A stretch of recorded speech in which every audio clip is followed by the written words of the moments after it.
Oh, it's about that time for us to look around and meet somebody new. And let's all welcome in familiar faces, perhaps somebody who has a conflict in their life. You alright? Telling you sorry, but there's ways to change the wrong to right. Oh, we can sit in a distant haze and watch rain clouds pour thoughts of greatness, help our troubles sail real far away.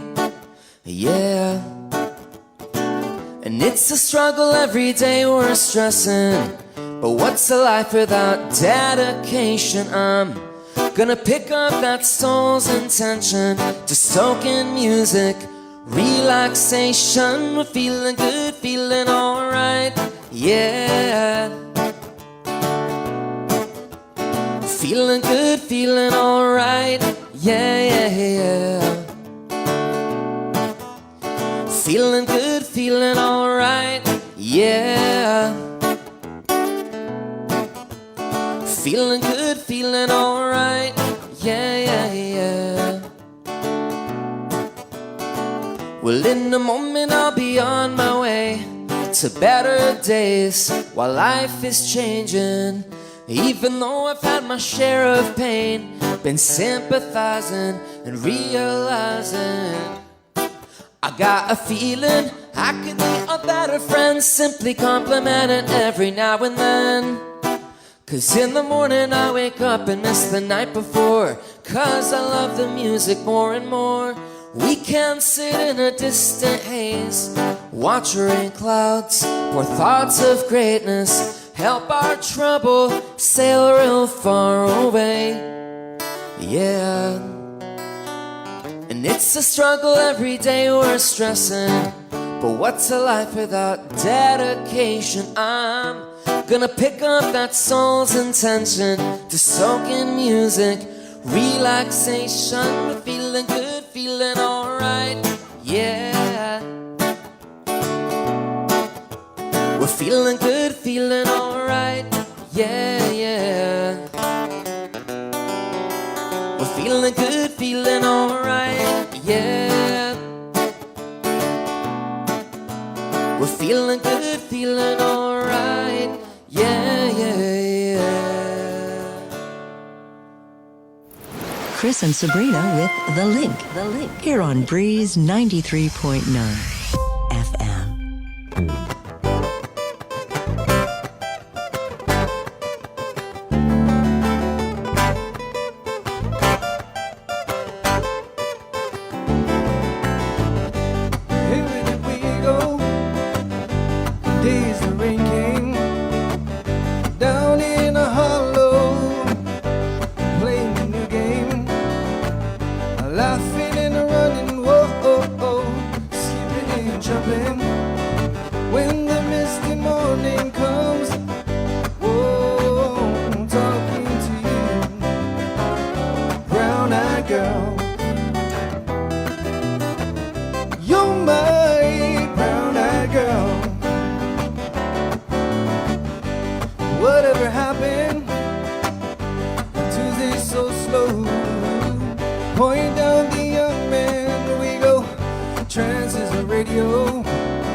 so hard to find my way.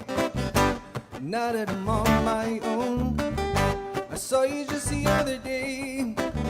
My, how you have grown. Can't stop remembering the way back. Sometimes it's able to come. Just thinking about making love in the green grass behind the stadium with you, brown-eyed girl. You're my brown-eyed girl. Do you remember when we used to sing sha-la-la-la-la-la-la-la-la-la-la-la-ti-da? Sing sha-la, sha-la-la-la-la-la-la-la-la-la-la-ti-da. Oh, we've got to sing sha-la-la-la-la-la-la-la-la-la-la-ti-da. Sing sha-la, sha-la-la-la-la-la-la-la-la-la-ti-da, la-ti-da. Brown-eyed girl, you're my brown-eyed girl.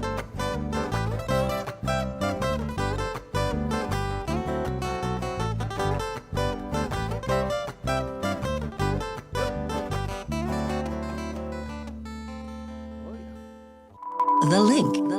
Join the conversation now with Chris and Sabrina. Call 637-0094. Breeze 93.9 FM.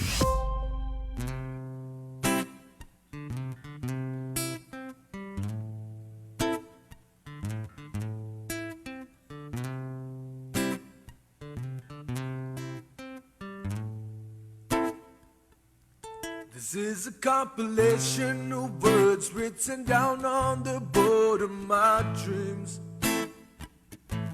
This is a complicated line with too much rhyme and sound, it seems. But you seem to love when I sing the troubles too. The troubles too, sing to love when I sing the troubles too singing. Why you gotta be so afraid when you know this feeling will never fade? And so you gotta hold me and never let me go, scold me. Told me that you love me, so please me. Put me in your mighty grip, squeeze me. Let the juices of our love drip. Hold me, never let me go, scold me. Told me that you love me, so please me. Put me in your mighty grip, squeeze me. Let the juices of our love drip down.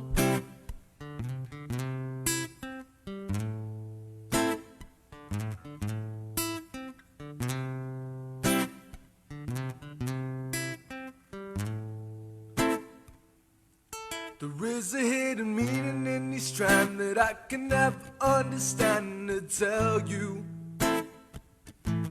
It's like there is this burning inside, tossing and turning my mind to explain what I do. But you seem to love when I sing the troubles too. The troubles too, sing to love when I sing the troubles too singing. Why you gotta be so afraid when you know this feeling will never fade? So you gotta hold me and never let me go, scold me. Told me that you love me, so please me. Put me in your mighty grip, squeeze me. Let the juices of our love drip. Hold me and never let me go, scold me. Told me that you love me, so please me. Put me in your mighty grip, squeeze me. Let the juices of our love drip down, down. Baby, keep it dripping, slow down the time. The clock from the ticking, try to understand. It'll be a Superman if you continue to slip or reach as fast as I can. And when you squeeze me, you please me. Try your best not to leave me. And when I see you with a thirst, so you know I'll be first in line. So let the juices of our love drip, hold me, and never let me go. KUAM's multi-platform morning show, The Link, just got a little more delicious with Feed Me Fridays. Chris, Sabrina, Jason, and the rest of the morning crew will take some time off each Friday to talk, taste, and tempt you with all the latest and greatest food and drinks on Guam. Old faves, new hits, and everything else we can put in our bellies. It's Feed Me Fridays on The Link. Brought to you by King's Restaurants, Ruby Tuesday Guam, and Devondale. Real milk from free grazing cows. The Variety Taco 12-pack comes with crunchy tacos and nacho cheese Doritos Locos Tacos. Available only at Taco Bell. Take in the panoramic beauty of our island each Sunday on the KUMU's Instagram with Scenic Sundays. Scroll through the natural beauty of the island on display. Scenic Sundays on the KUMU's Instagram is brought to you by Addis Trust and Investment, Location, Service, Trust, and Haagen-Dazs Shops Guam, where every day is made extraordinary. You've got a job to do. Having the right equipment for the job is critical, and East West Rental has the exact tools you need. Get it done faster with the right stuff, whether it's landscaping tools, concrete tools, lifts, trucks, lights, generators, trench boxes, welders, tents, tables, and chairs. They're here to help you tackle any project you're working on, big or small. Open Monday to Saturday, 7 to 5, closed Sundays. Find what you're looking for at East West Rental Center in Upper Tumon or call 646-1463. Attention Guam Power Authority commercial accounts. GPA proudly announces that our Energy Sense rebate program has just gotten bigger and better to include customers on rate schedule G and J. With GPA's Energy Sense program, commercial accounts can receive up to $350 per ton in rebates with the purchase of a qualified unit through any of our approved vendors. The GPA Energy Sense rebate program helps lower energy costs, improves energy efficiency, and saves you money. Visit us at guampowerauthority.com/energysense. Effective dates for units may Looking vary. for TV schedules, upcoming sports, special presentations, or what you may have missed over the busy week you had? Well, look no further than KUAM Digital Digest. This weekly emailed newsletter puts all kinds of information in the hands of subscribers each and every week. Just subscribe, and we will make sure you keep up with your favorites and stay informed and entertained through it all. Go to KUAM.com, click on the newsletter tab at the top of the homepage, give us your email address, and you're all set. Brought to you in digital partnership with King's Restaurant and Ruby Tuesday Guam. It's the KUAM Digital Digest, your weekly guide to the latest information and best entertainment on the stations and platforms of KUAM.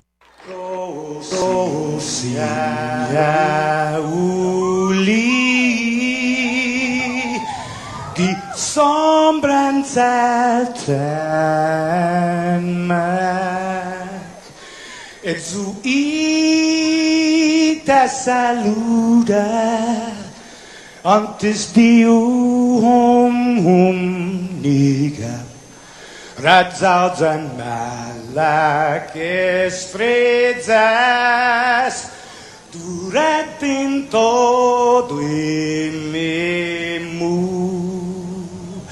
A nogi distancia como kupugi palu zangiman malak guafi ikonuna sugi airi prebatu la noci nai banderata gaigi pues atan fanny bandera kau esta pagua pumalalapa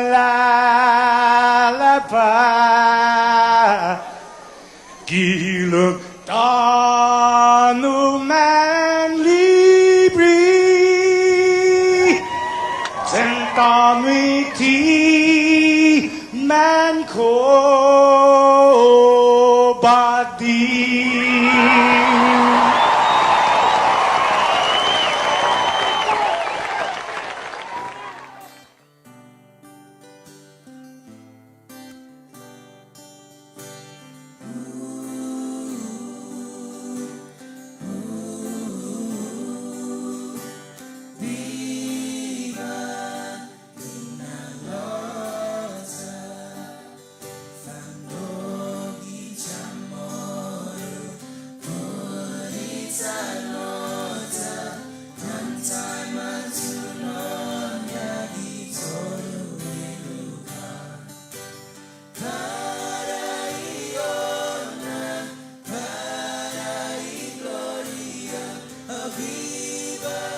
Say what the hell was.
move me, move me. Oh yeah, girl, I love the way you move me, island girl. Love the way that you do me tonight, tonight. Ooh.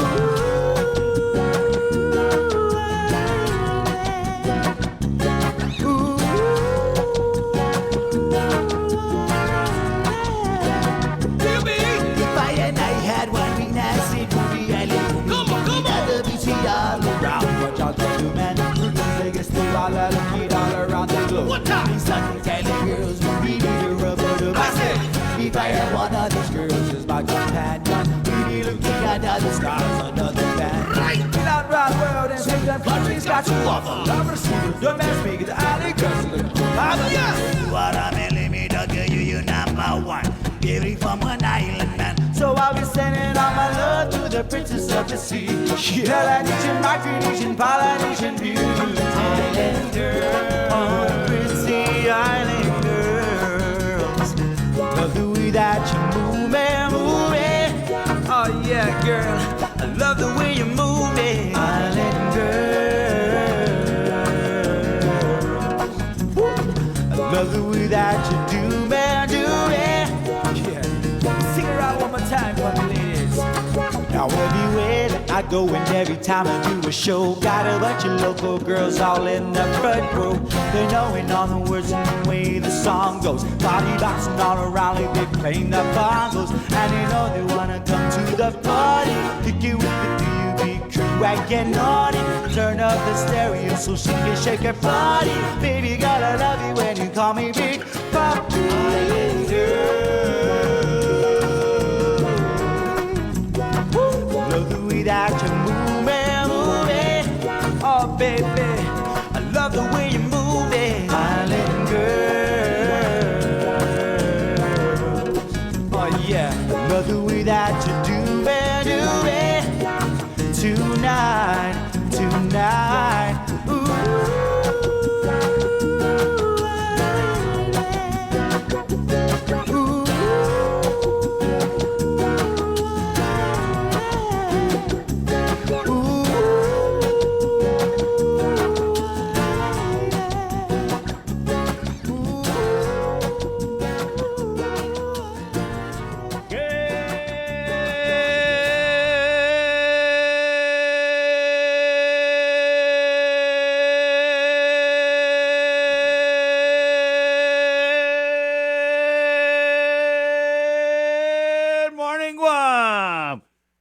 Good morning. Good morning, Jason. Good morning. Good morning, everybody. Good morning on you. It's wakey time. Oh, it's wakey. Rise and shine. It is Thursday. Yeah, it's not Friday. Thought it was Friday for a minute. Oh, did you? Yeah. But it is Thursday, January 13th. It's leg day for some of you. Right, Thursday. Back day for others. Right. What would have been today if Swab day. So, It's Swabber Day for a lot of people. Yeah, guys, just right out of the bat here. Good morning, Bananas Vazulis. If you're trying to get tested over at TGen this morning, Jay was actually trying to book an appointment. Jay, what you just wanted to know? yeah, I was gonna. We're actually gonna do a tutorial for you guys because I know a lot of people are asking. Many people have not done the Eventbrite thing, and that's completely fine. But now of course, if you want to get tested. The hours are from 8 to 12, and then again from 1 to 3, but you have to make an appointment at tinyurl.com/COVID stops with me. It's basically a redirect, and then it takes you to the Eventbrite site. But I was going there because I was going to run you guys through it, and we still will. Yeah. We'll do that in a couple minutes. But it actually said that today's testing is sold out. Whoa, sold out. What? And so we've seen the last 2 days also. I think we've had over like almost 5,000 tests. Right. So it's sold out for today. We'll try and get a hold of public health. Always welcome if they're listening to come on the show and maybe offer more clarification on that. But I think that is kind of maybe that's the point of why they're doing this appointment-based thing because they don't want you lining up potentially for 45 minutes, an hour and a half, 2 hours, whatever like that, and then ultimately you're not seen, and then you got to repeat the whole process all over again and possibly miss work, find somebody to watch the kids. So Actually, you know what, Joe, sir, let me set this up real quick. Let me share my screen, and then... Yeah, so it's Eventbrite, tiny, what is it, Jay? I'm sorry. tinyurl.com / COVID stops with me. And once I get this thing, my screen share up, I'll show you guys exactly what we're seeing. All right, ready to go, Joe? Ready and... All right, so half a day to you guys. Okay, so when you go to tinyurl.com, right, / COVID stops with me, it's going to redirect you again. This is an Eventbrite site. I'm on my iPad right now. But here is the public health site for those of you who have never done this before, right? So what you want to do is scroll to the bottom, and then you see there you got 3 choices, right? Right here. There's the Northern Regional Center up in Dedido, the Old Teton Grounds, which is what we're going to hit in the middle in just a second, and then the Southern Regional Center over in Inalahan. So let's choose the middle one. So we would like to make an appointment to be seen at Teton. Loading this. Okay, now here is the page. And again, if any of you have used like Eventbrite, like in the States, to go to a concert, go to a conference, like something like that, do that. Okay, here's the one thing you want to know though, and this is what makes the process theoretically a lot smoother. Right here it says, please fill out. Let me highlight this for you guys. Please fill out the COVID-19 testing patient assessment form. It's a PDF. You got to do that first, so that when you're seen, all they do is they just take your paperwork, get you through like a lot faster. So you would have to do that first. But what I'm going to do is, and what you should do, right here on the right side, choose select a date, right? Then it's going to open up like a little pop-up window. And there you go, Chris. Okay, so this would be all of the dates available. And here we are, Thursday. But as you can see over there, Thursday's status right now, apparently they have It's a big show. Yeah.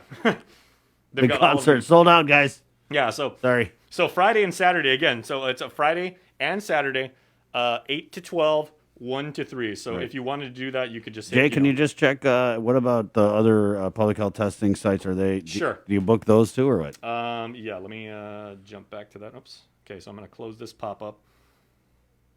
Oh, that's not good, guys.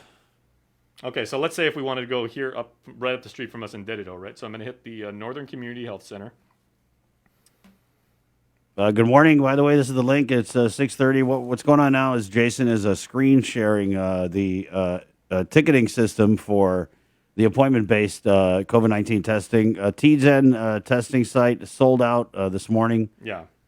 Now here, if you want to get, again, this is for this the is for Dedido vaccination. Clinic. Yeah, for vaccination clinic. It's worth noting.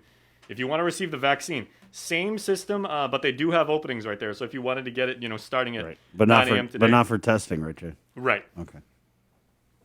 Yeah, so again, and I know some of you might be looking at this and like, oh man, like I want to do it today. But appointments are required, my friends. So you got to get it's funny it done. because we had a daily question on this, and Dr. Hoa Wen, the former PAG chair, has come on here a million times and said, yeah, we need to do more testing more testing sites. So our question for yesterday was... Should more testing sites be available, I believe. Yeah, should there be more COVID-19 testing sites on island? Yeah. Well, majority was yes. And in the past, when they had additional testing sites, they were at the Micronesia Mall. Remember that? It was at Teton, the mall. Right. There was another one. Where was that third one? My memory's escaping me. Or was it just Teton? UOG. Well, that's Joseph said yeah. So UOG, the Micronesia Mall, and Dedido, and then Teton. Yeah. So I did put out asked Director Art St. Augustine. We'll see if he gets back. Yeah. So unless my read of this is is well, you know how to read, right? Yeah. Yeah. Well, So hopefully, your reading's pretty good. Yeah. So if you were trying to do this today, there are apparently slots open Friday and Saturday. So please do book it in advance, guys. Yeah. Get the VIP section. Yeah. Oh, God. Well, yeah, that's not good news, but hopefully they'll be able to rapidly evolve from this situation as the demand for testing, it's through the roof. You know what I mean? They came out and said, get tested, and then they came out with this appointment-based system, which I'm pretty sure some people aren't happy about because we get the comments about it. You know what I mean? People say, "Oh, what about those without internet access? How do you make an appointment?" So, Jay, we're not sure if they're accepting a limited amount of drive-throughs. It says on the infographic, it says if you do need to come up, because of course there are going to be those people that just can't get online, or they don't have a computer nearby, or they said they'll be accepting them on a limited basis, but right.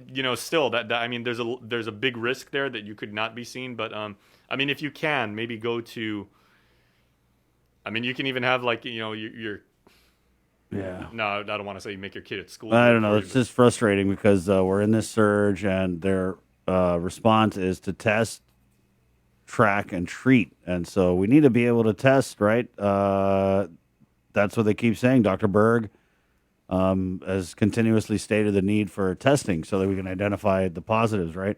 It's not rocket science, guys. You know. Yeah, but again, we've had almost approaching 5,000 tests in the last 2 days. Right. As of yesterday morning's data, it was around 2,300 tests and change.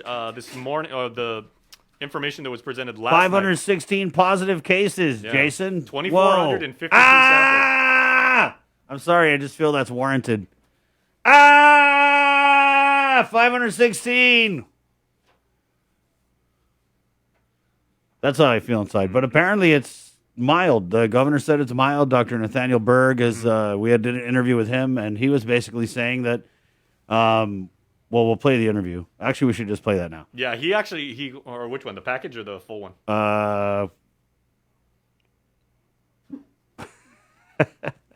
Well, there's a okay. So let me break this down. Okay, so Yeah. Nestor recorded an interview with Dr. Berg. We ran that last night for Info Zoom. If you didn't catch that, Dr. Berg, of course, the chairman of the Physicians Advisory Group, ran over a whole bunch of things, including, the obvious questions, is this Omicron? Are we in the middle of a surge right now? Is this just a thing? How confident are you in the CAR score? Interesting feedback on the CAR score, Chris, is he was even saying that he goes, it was helpful for a time, but the problem with the math,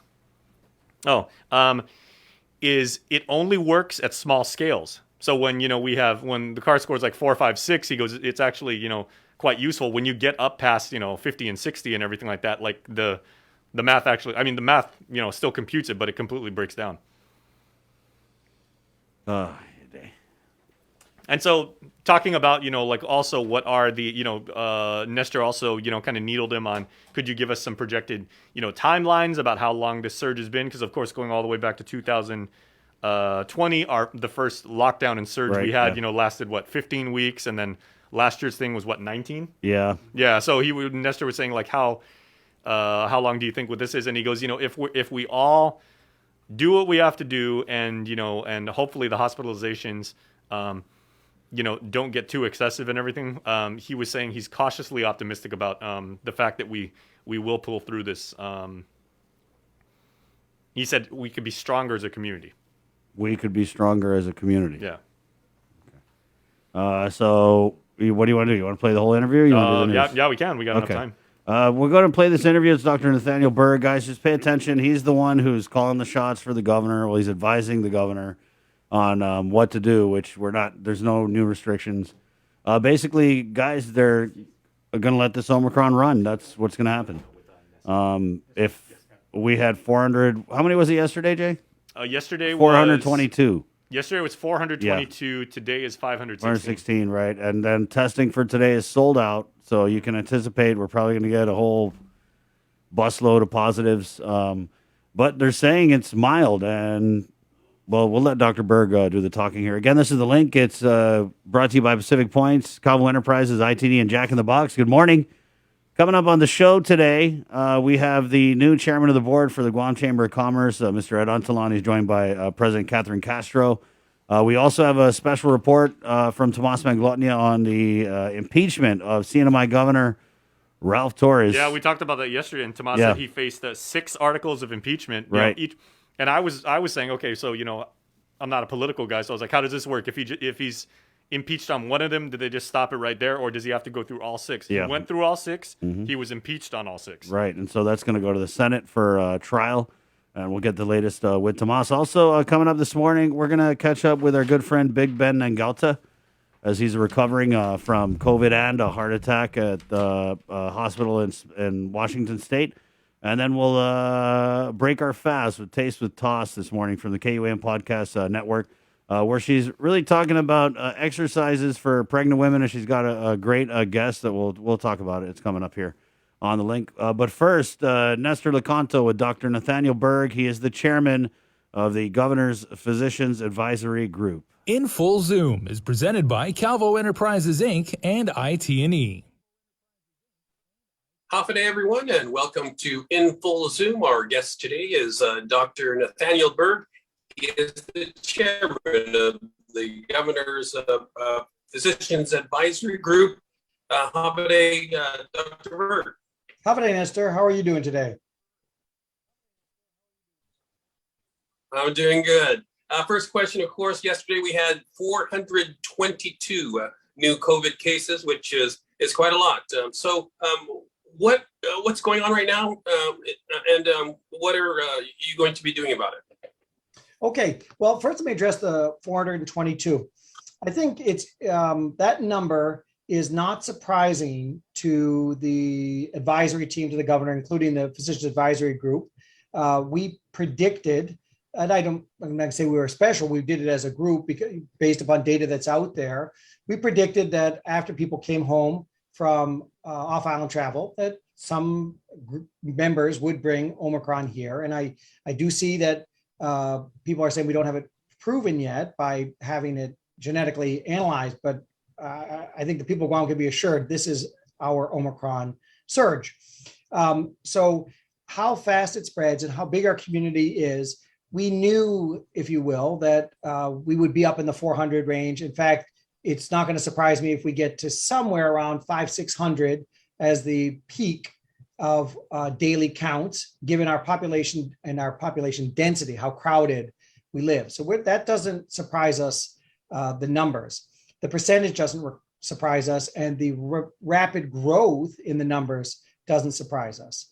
So the response to that is, as long as things continue in the way that we anticipated and prepared for, we're okay. I think Guam can be very proud of ourselves as a community in that we prepared for this. We back in, you may recall back somewhere in December, we were talking and saying, now is the time for people to prepare. Now is the time to get fully vaccinated. And then the term that we came up with of fully protected, which means you've got your vaccinations plus your booster shot, that the majority of people, I think, listened to the advice of us that we're not doing this for anything other than, but we want to protect our own community to the best of our ability. And the critical thing there that was that we were telling people who were vulnerable, the people who had I think just about everybody in Guam has learned this term, comorbid conditions, meaning other significant illnesses that they might get if they are infected.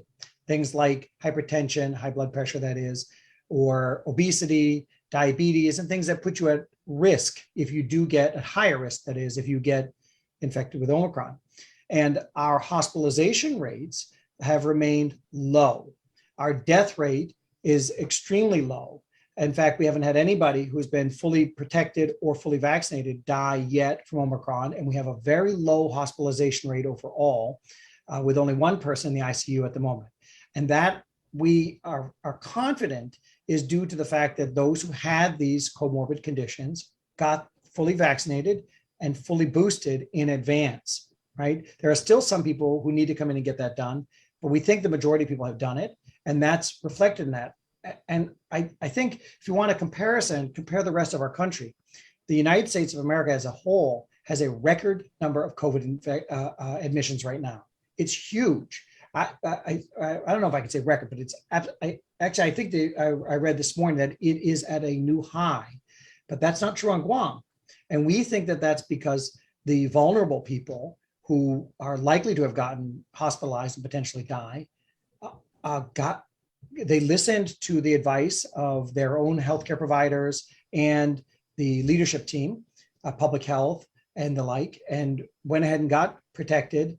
And so we are seeing a better outcome than the rest of the United States, and maybe better than the vast majority of the world. And I think I'm hopeful that that will be sustained, that we continue to see that. So that's in keeping with what we had planned for, and we hope that it continues this way. If it does, we need to continue to get testing. And if people say, why should I get tested? It's to slow the rate down. So we have a fear still that hospitalization rates may go up, and that would put the community in danger of not having enough healthcare resources. And why is that a particular concern here? Even though the hospitalization rate is not so high right now, it's because so many people have Omicron right now or are isolated, and we'll talk a little bit about that, but that it's impacting the function of the community, which of course includes the healthcare community. So our clinic has a number of people out. I don't know any clinic that doesn't. We have multiple businesses that are sort of having to react, and they're able to do it. But if it got much worse, if the spread was further, if you will, out of control, then we might not have enough peace officers, GPD that is, would be affected by it, the fire department, power, GPA, all of us in addition to healthcare. So given that our healthcare workers are so frequently exposed, we anticipate that there'll be short staffing. So although the number of beds is wide open, we need to make sure that we have enough people to take care of people who are admitted to the hospital. That means that you come and get tested. If you're tested, you go home for 5 days. We believe that 5 days is adequate at this time. Seems to be worldwide. Everybody's cutting down to 5 days. And that way we at least slow the spread to the best of our ability. Closing the schools down, closing businesses down, we don't feel is necessary at this time.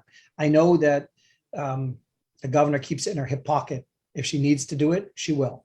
And we can do that rapidly. We're prepared to do that as a community rapidly. But we don't want to do it now because we're already kind of stretched thin and shutting everything down. We don't see that in the rest of the world that has been effective in slowing down the spread of Omicron. So we're trying to use evidence-based actions. If one country completely locks everybody down and there's no big impact on the spread of COVID, then why, that is with the Omicron, then why would we do that unless we have evidence that it would be beneficial to the community? Right now, we actually think it might be worse. In Full Zoom will continue in just a moment. In Full Zoom is presented by Calvo Enterprises, Inc. and IT&E. GU Self-Storage, conveniently located near the Harmon McDonald's. We offer affordable rates, online payments, and auto bill pay for your convenience. Plus gate access daily from 6 a.m. to 9 p.m. Call us today at 648-7867 for more information. In Full Zoom is presented by Calvo Enterprises, Inc. and IT&E. Yeah, if I'm hearing you correctly, I think what you're saying is that even though we have these 400 plus positive cases, because they're not flooding the hospital, there's no increase in hospitalizations, that it shouldn't be as concerning to most people? That's correct. It's not. We're members of this community too, right? So we share the concern about the high numbers, but as more importantly, and even more importantly than the CAR score, is the impact that that number is having on our healthcare system, on the patients who are most vulnerable, and then the impact that it's having on the necessities of the community. As I mentioned, the GPD, GFD, and the like. So we're okay with sort of saying, stay the course. We believe that we should get through this in a couple weeks. And that if it stays like this and doesn't get any worse, that those people who had it 5 days ago will start to be able to come back to work, right? So we just hope that, let me make up a number. So if GPD says we can function with about a fifth of the people out, we're hopeful that it's no more than a fifth at a time, and that every day, that those who are out for 5 days are now able to come back. so that we won't have a significant impact. When you call for a police officer, he or she will be available. When you go to the hospital, there will be a nurse in the emergency room. They won't all be out sick at the same time. We think that what we're doing right now is effective. I think it's easy to play so-called Monday morning quarterback, that a year or two from now, somebody may look back and say, oh, the advisors made a mistake. That's possible. But I think that, in fact, it's likely that we will have made choices that turned out not to be the right choice somewhere in this. We don't have a crystal ball. But what I want the community to know is that we are thinking about this. We are planning. We are not reactive. We've been thinking about this. They know that. People know that and should feel assured that this is not us just looking every day and thinking, what do we do now? We planned and thought about this since at least a month ago. And so we're carefully assessing it. The CAR score is the only tool we had a long time ago. It's useful to a certain extent, but it's only one piece of data that now is multiple data sets that we use to make our decisions. Sorry, I'm going to turn my phone off. I'm going to do that. Yeah. You mentioned a CAR score. Since you did, is that no longer relevant? A CAR score is relevant. I'm sorry, I'm going to turn the phone off. Sorry about that. It is relevant, but it's not as nearly as important. I'm embarrassed. Sorry about that. I should know better, but of it is. Okay, so the CAR score is relevant, but we feel it's more relevant at the lower numbers. Once you get up above a certain level, it's no longer going to impact the decision making we make as much as it did before. It's just sort of part of it. But when you're going from 1 to 3 to 5 to 7, once you start getting above 30, 40, it doesn't matter anymore. It's not going to change what we do. We have to look at the root cause of why it's so high. And we know what that is, that Omicron is so incredibly infectious and transmissible. So it's not going to change what we do now, but when it's at very low numbers, we feel it's more important there. Yeah. So the Biden administration is pushing for home testing. I think public health has said that it will be ordering those home test kits.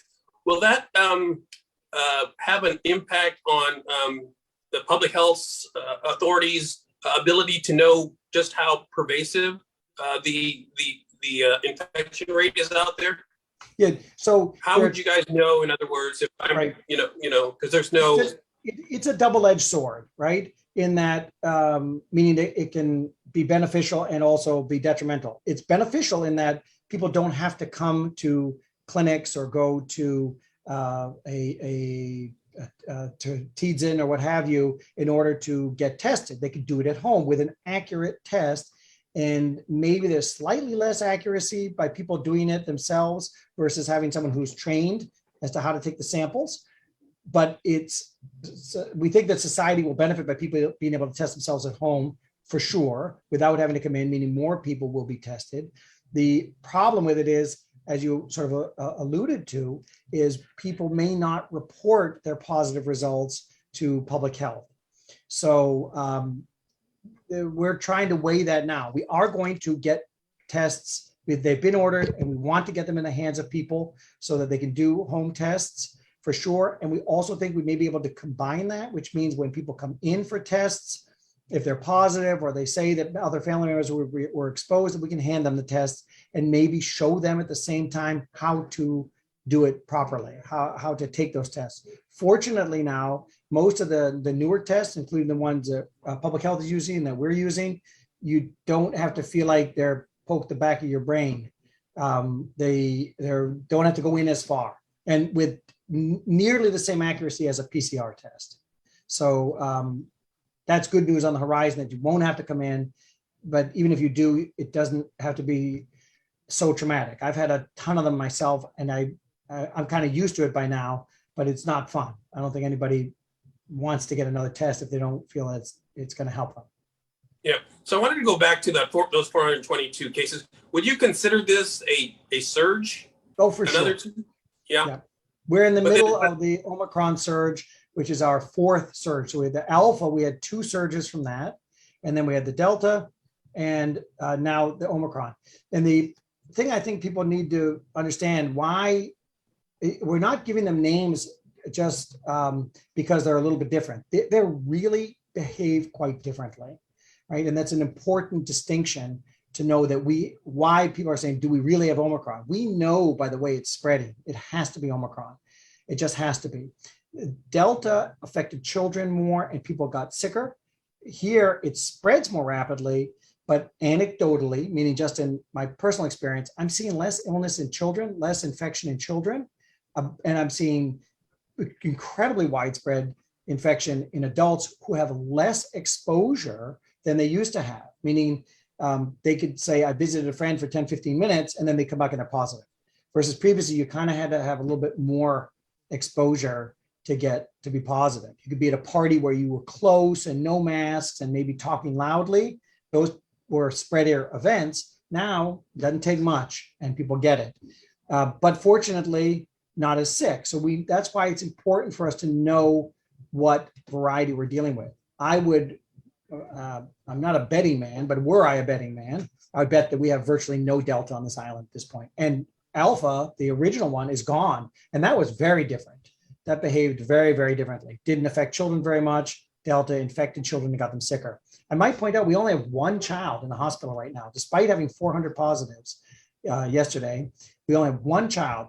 And if I'm correct, the child was coincidentally found to have COVID, meaning he was admitted and then found to have COVID but isn't sick with COVID. And we're being as transparent as can possibly be, meaning everybody who comes into the hospital and is tested positive for COVID is being reported. We thought about splitting that up and saying we should really only be reporting people who were admitted because of COVID. That number is even smaller than the numbers that you're seeing. So we want pure transparency. So we don't want to say, oh, we have even smaller numbers than we do. But reality is there are probably even fewer people who were really admitted because of COVID alone, which is great. And I no matter what anybody says, I'm ascribing that to having vaccinations and the people who were vulnerable. By the way, I can say, Nestor, that in Hawaii, the week before Christmas, every single person who died had significant comorbid conditions and had not had a booster dose, every one of them. So here we are in Guam, we've got plenty of very sick people, but our ICU is near empty. So I'm happy and proud of how we've done, actually. Even though the numbers are high, we'll get through this and hopefully have further immunity to COVID after this. We'll be back with more In Full Zoom. Please stay with us. In Full Zoom is presented by Calvo Enterprises, Inc. and IT&E. GU Self-Storage, conveniently located near the Harmon McDonald's. We offer affordable rates, online payments, and auto bill pay for your convenience. Plus gate access daily from 6 a.m. to 9 p.m. Call us today at 648-7867 for more information. In Full Zoom is presented by Calvo Enterprises, Inc. and IT&E. Yeah, I wanted to, that was going to be my next question, the further immunity, because this does spread rapidly, but is not as serious, does not have as serious an effect. Does that kind of lend it to just letting it run and give people that natural immunity of getting the disease, you know? The answer to that is yes. But so that if I did have a crystal ball that said, if we let it just run its course and it wouldn't get so many people who work at the hospital sick, so many people who work for GPD, GPA, and the other essential functions of our community would not be threatened, then I'd say, sure, just let it go. And in point of fact, I had a friend who is a healthcare provider who said, I hope I get Omicron. I'm not going to go so far as to say that, but I'd say if one is in the mainstream or in the big population, this should not be a threat to those who are not significantly ill. And if you are fully vaccinated or fully protected and you get Omicron and you do well, the reality is, right, at least I would say the preliminary data shows that those people are highly protected. That's from the South Africa data. It looks like that they're highly protected if you were vaccinated and have Omicron. So, like I said, I think if we can get through this without many people getting hospitalized and dying and not a threat to our overall function of the community, we may come out of this stronger. I'm cautiously optimistic that that's what's going to happen. That we'll all get through this as a community, supporting one another, isolating when we're positive, very, very careful. The 3 W's becoming incredibly important now because of the infectious nature of this disease. To really distance yourself. Don't go out if you don't really have to. That's what I'm doing. I hate doing that because I don't want the restaurants and the like to suffer. But I'd say cautious right now is if you go out, maybe sit outside, really only go with family. But to mandate that, no, I wouldn't do that. I would just say as a general sort of common sense during a highly infectious part of this pandemic is kind of limit your exposure to people to the best that you can. And that's really to everybody, just so we can slow down the transmission rate and then accomplish what you said, let it go through the community, but in as controlled a manner as we can do, given how infectious it is. Yeah, and so you believe that this highly infectious part of this variant will be over in a couple of weeks? And what makes you say that? Because that seems to be what's going on in other countries. In those countries where there's a dense population, right? So if it has to spread out further to the countryside, say, for example, in Iceland, it's going to take longer because it's got to spread out to those farming communities where people don't have as much as frequent and high intensity exposures, I guess you could say. But in the denser parts of the cities and countries where the populations live closer to one another, it generally peaks at about 3 weeks. So we think in Guam, maybe a month. So you're talking about February 1-ish. I hope that we will start slowing down. Again, our peak is probably, I hope it's 400, but it's not going to surprise anybody who's been working with this if it peaks at around 600. 500 to 600, I think, is realistic, especially because we have a large number of people getting tested every day. Other communities probably didn't test as much. So that is very good for us. The numbers look higher, but I think other communities probably had higher numbers. They just weren't getting tested. And we're doing everything we can to increase availability of testing. Stick around for more In Full Zoom. We will continue in just a moment. In Full Zoom is presented by Calvo Enterprises, Inc. and IT&E. GU Self-Storage, conveniently located near the Harmon McDonald's. We offer affordable rates, online payments, and auto bill pay for your convenience. Plus gate access daily from 6 a.m. to 9 p.m. Call us today at 648-7867 for more information. In Full Zoom is presented by Calvo Enterprises, Inc. and IT&E. Doc, is there a light at the end of the tunnel that you see where we will be able to lift the emergency? Absolutely. And Nestor, I hope that this is it, right? That COVID will be hit really hard by Omicron. I'm talking about the COVID pandemic because we hopefully will have a huge degree of immunity in our community. We don't know how long the vaccines last, and there's this continuous talk of additional boosters. And even among the physician group, I hear people talking about, should we get a 4th booster? What we hope is the so-called herd immunity, it isn't so-called, it's a reality, of herd immunity may become our reality if enough people get infected with Omicron, in addition to those who had Delta, in addition to those who had Alpha, that we hope that all of that will build immunity so that we won't have to continuously get vaccinated and shutting everything down. So I'm so reluctant to give a time period because I would have, before Omicron, I would have told you by now we'd be open. But I would say be cautiously optimistic, again, that this is it and we're done.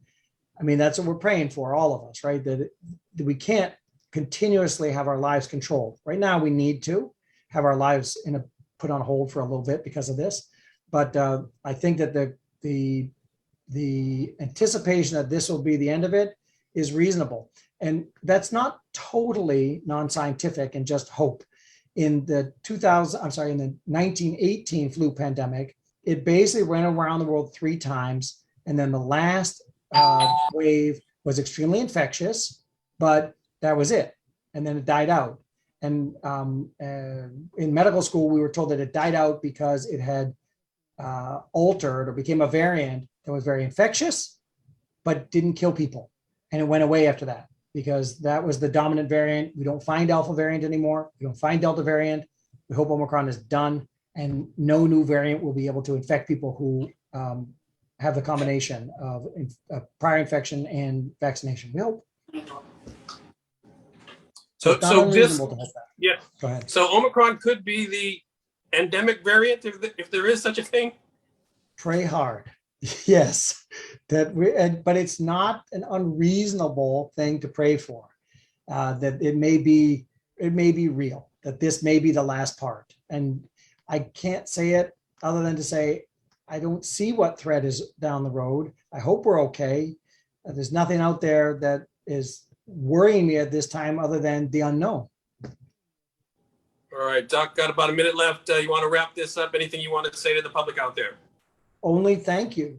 We are a community that cares about our Manumco, cares about our vulnerable people. And I think we have done our best to protect everybody and to take our Manumco in. That the public health has been really good at getting out there and even getting to the homeless who oftentimes have many illnesses. And I think for right now is to say it's okay. The numbers are really high, but we're doing okay. And that's because we prepared as a community. So most I want to say thank you and tell everybody just keep listening in and we promise we'll keep everybody posted with as much information as we get. We'll share it with everybody. All right, Dr. Nathaniel Berg is the chairman of the Governor's Physicians Advisory Group. Thank you so much for joining us. Thanks, Nestor. Take care. All right, I'm Nestor Lecanto. That's it for In Full Zoom. We'll see you again next week. In Full Zoom is presented by Calvo Enterprises, Inc. and IT&E. Hey, good morning. 7:03. That was Dr. Nathaniel Berg of the Physicians Advisory Group. It's okay. You've not seen that yet, right? That was the first time That was you the first watched time, it. yeah. What'd you think? It's interesting. I feel like Dr. Berg's one of those guys who just says stuff to fill the space.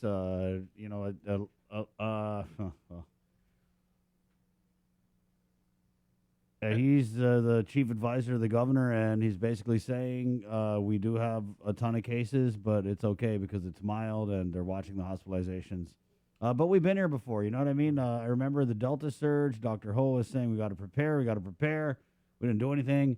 And it hit us full on in the face, and we lost a lot of good people during the Delta surge. So this is the play, I guess. 516 yesterday. positive, 422. They're saying it's sustainable. So I guess we just got to kind of adjust our train of thought because, we're used to 500. It's freak out. It is. But then you get into okay, we kind of been here, right? We've heard this herd immunity stuff a few times before, and it never came true. Never, ever came true. They said it with Alpha. They said it with Delta. They said it with the Indian variant. It just never happened. They said if we got 80% vaccinated, it would be over. Well, we know where we are with that. So that's our history with this particular pandemic, and it is kind of sketchy. I do take something away, and certainly there are going to be people, and it really kind of seems like they're just let it run. Yeah, there are going to be people out there who will believe Dr. Berg's words as if it was Moses coming down, from Mount Sinai with one of the tablets, and there are going to be other people that believe nothing of what he said. That's just the nature of public speaking. Well, then there are some people who will believe. And then there's some people that take bits and pieces. Right. The one piece I took away from that is when he said the Spanish flu of 1918. Yeah. When he said that, it had those cycles, and I believe I'm paraphrasing here, but he said you had 3 major cycles. The last one was the most infectious, and then everybody got it, and then it just kind of burnt out. I've seen that theory being put out on, and again, theoretically, there is evidence and a history that could happen. Remember when we had the operative word. Remember when we had Dr. Lombard on, and he was talking about the genomic makeup of Omicron? Yeah. And so he was saying, you have Alpha, Delta, the India variant, the UK variant, all over here, kind of very genetically similar to each other. And then you have Omicron, which is over here. Mm-hmm. And he was saying when Omicron infects you, it doesn't go deep into your lungs, which is why it's mild, right? And so Omicron is kind of like a wild card variant. And so I'm thinking, is there going to be another variant that's more closely related to the Delta and the Alpha, which were like the big bad COVIDs, right? I don't know. Could another mutation come out that Yeah. not as infectious but way more severe? I And mean, to we me, pray not. If Dr. Berg is going to come out and say that, hopefully this is the end, it's just I feel like it's sending false hope. I mean, give it to us real. But that's how real they're saying it's going to be mild. So yeah, and also the other thing is, again, this is speculation. Nobody knows like for sure, but he was saying if everybody does what we have to do and we're a little lucky, I mean that is kind of the random chance and everything like that. Hopefully we'll be able to pull through this and I know directly by February 1st. Yeah, he was saying maybe first week of February in a few weeks. Yeah. He was saying maybe maybe by Valentine's Day, like around there, something. So yeah, but we all know you just can't put a timeline on this kind of thing. But again, like with the history of this pandemic, again, first time we got locked down was for 3 weeks, and then we had the first surge of the Alpha strain, and that was 15 weeks, and then last year we had the Delta surge, and that was 19. Yeah. So we're in since you started tracking it. What would you call this? The second week of this surge, or third maybe? Third, third, yeah. You always kind of like put the push pin down and like, oh yeah, we're in a surge. So I just go with when you started counting it. We did have some comments here. Rosemary comments in public health is in charge of this pandemic, predicting a high number of Omicron cases, mild as you claim. Should have demanded a stronger message of lowering social gatherings, and that message should have overridden the governor's mandate. The majority of people know the protocols to avoid the spread, but there's still high groups who want to gather. Yes, we have to learn the best way to live with COVID, but mixed messages from public health and Adaloop are not helping. She goes on this. Well, yeah, there's some stuff he said. So everyone who died from COVID was not vaccinated. No, there were some vaccinated deaths. Rosemary again, are you hoping that we all catch Omicron to build herd immunity? Mike comments, how soon after our second dose of the vaccine are we able to get the booster? Is it 6 months, 5 months, or 3 months? It's supposed to be 6 months. But they say we all got the booster after our 6 months. Right, but they say that the effectiveness of the vaccine starts fading after 4 months. Yeah. Rosemary again. But basically, anytime after 6 months, right. if you haven't got it, technically you're considered unvaccinated. Rosemary again, weren't we told we could reach herd immunity by getting vaccine and booster? Yes, again, and so that's one of the things Dr. Berg said with this Omicron is, are we going to get the herd immunity? I don't know. And that is the crazy I don't thing. even know what to say anymore. Just be safe, I guess. Stay the course. Keep doing what you're doing. But we are doing what we're allowed to do, right? And I feel like there's this mentality with the Physicians Advisory Group currently where they think everything goes from zero to lockdown, right? And then when you say, are we going to do anything? They say, oh, we can't lock anybody down because you guys are going to get mad. Well, lockdown is like the most extreme, crazy measure, right?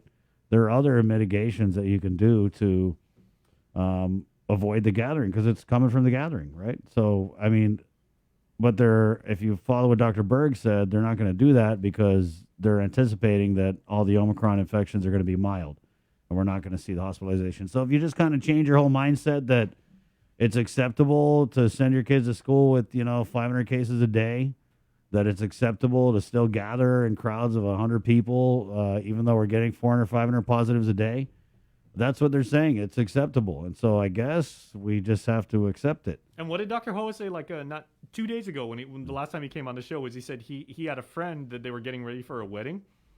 And he said, that's wonderful and everything, but please, just kind of, he was like, please don't do it. And then they did it and then they got COVID. Yeah. And he said, I was messaging with Dr. Hoa during the interview. Oh, what did he say? Well, he is saying herd immunity. We thought that with Delta, but Omicron proves that's the wrong train of thought. And he says another variant will most likely override Omicron.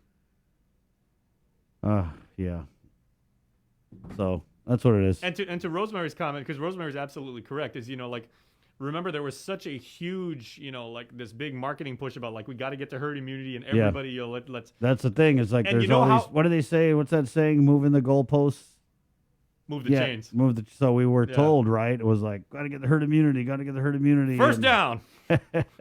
And then it was like, get the vaccine. And then after a week, if 80% of us get the vaccine, we're going to be okay. But remember that it was the Liberate Guam campaign. They said if we can achieve herd immunity by Liberation Day, then we'll, Liberation Day will take on this whole new meaning. We missed it by 2 days. Yeah. Because Liberation Day, I believe, was on a Wednesday. But none of that matters because then we went and we had a Delta surge. And we had exactly 1 day of relative peace and everything like that. And then they started hearing about Delta. Yeah. So. Yeah. And that whole herd immunity thing, as I recall, was only applicable to the alpha strain. So I think it's kind of like a perfect storm of some of these decisions are just like, huh? What are you guys thinking? The inconsistency. And then just like, I guess, the science of the virus, right? When things keep changing and the CDC changes their mind every time the wind blows, of course, it's going to create an environment where people are just going to be skeptical. They're not going to believe anything. And it's their right. Like, I mean, yeah, a reasonable person would look at this and like, okay, so you told us we're going to get the herd immunity and then we're back to normal like 3 different times. None of it ever came true. And now you're saying it again. Okay, checking out. So that's where we are now. There are a lot of people who, I mean, like Dr. Hall went, I feel like he's like kind of right in the middle of being reasonable. He's not saying lock it down. He's just saying, let's do something. Like, what can we do? Right? What do we do? And you're absolutely right, Chris. You're absolutely spot on. I mean, it's like Dr. Ho, which is do something, and then what we're doing now is we're telling people to go get tested, but the appointments are all full up for today. So it's very frustrating. And we saw that last spring because everybody was like, even you saw people in the States and they were like, oh, we got to get this done. Let's get herd immunity. And as soon as they did, and the government said, okay, well, we got to like impose a little bit of restrictions there. And everybody was like, screw that. Hot girl summer. Right. Yeah. And so I guess and the phrase that spawned a million selfies. Yeah, the mask, and Dr. Hoa says the mask, and he said this. He's always said this. The mask is the key, right? We got it, and I agree. We got to go on and live our lives, right? F. Glenn comments, and better to advise people that COVID is ever evolving and to always take the safety measures. You know what, too? I just want to say I appreciate the two of you guys, and Bree, she's always in our thoughts. She's still in Vegas and everything like that. The fact that the 4 of us wear masks in this studio on this show. I get a lot of hate for it, dude. Yeah, I get a bunch of crazy. Crap. And people are like, oh, like, does your management like make you do it? This is nothing that. First of all, this is not a policy decision. The 4 of us do this voluntarily because there is we care a mandate, about each other. Jay. There is a mask mandate in place for businesses. Yeah. No, but like at our company, like when we do. We don't like prime time, like we're our not anchors. a covered establishment. We don't like serve customers and stuff. But we're in this little tiny room. But the 4 of us basically said we're going to keep wearing our masks because the 4 of us care about the well-being of each other. Well, we all got different lives. Where I'm doing stuff, you've got like 8 girlfriends, so you're coming into contact with a lot of different. Joser goes to church. He does the AV for the church. He's I don't always even exposed. have 8 followers on Twitter. What are you talking about? I just played it. You know what I mean? So the way I look at it, it's like we're 3 planets in this little ass room, kind of like orbiting around each other. So of course they're gonna wear a mask. You know what I mean? It's funny. So that's where we're at, guys. If we just kind of accept that they're not gonna change anything, we're not gonna get locked down. Kids, you got to go to school. You gotta go to school. I don't care. Go to school. Go work. That's what it's becoming like. It's like now they're saying, oh, you only have to isolate for 5 days, and it's nothing with the science. It's just because so many people are sick that they're not going to work, that it's creating all these shortages all over, right? Mm-hmm. I mean, Bree was saying that a lot of the delays with what's happening in Las Vegas, her trying to arrange her father's funeral, isn't necessarily that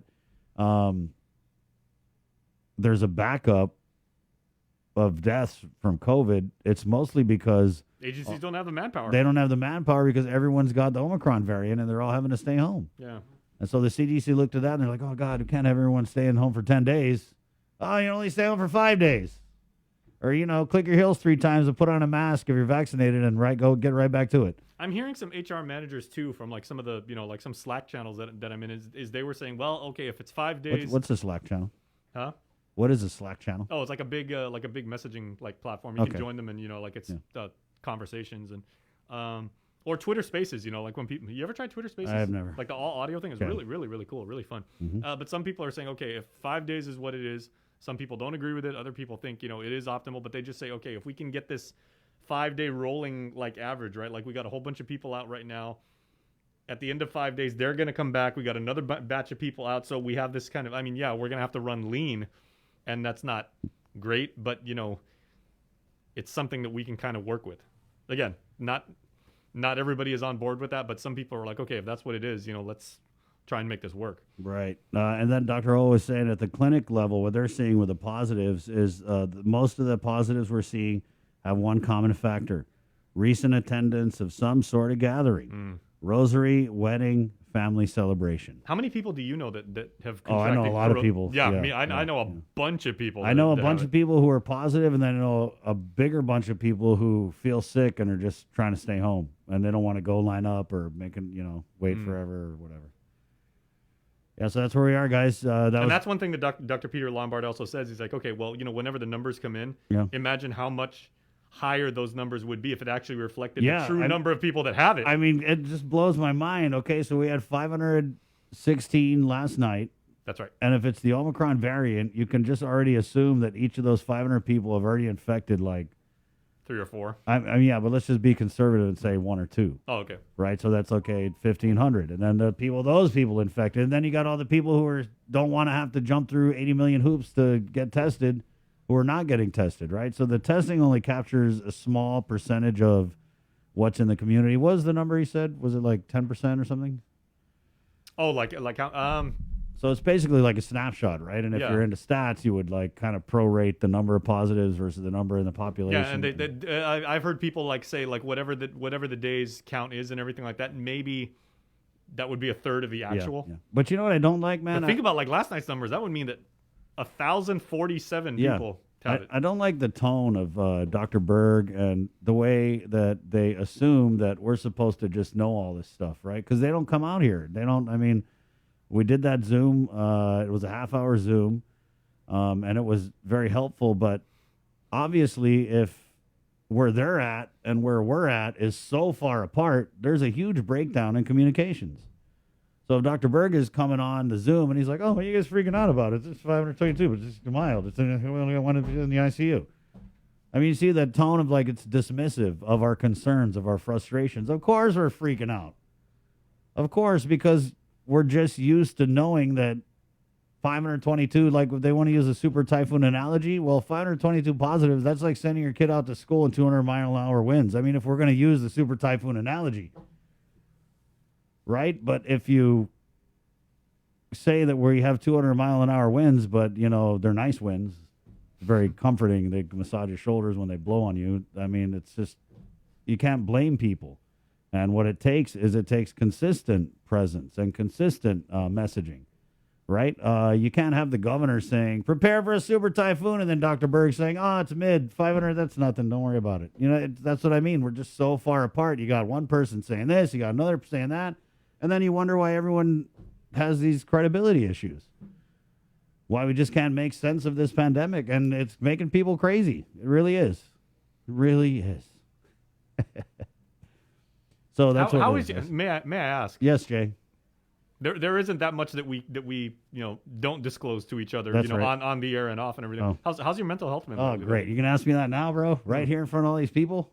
Have you been able to sleep? Let me ask you first, Jay. Sure. How's your mental health? Past couple days, I've not rested as well as I would have liked to. I got to admit, the numbers have had me shook, like the kids would say.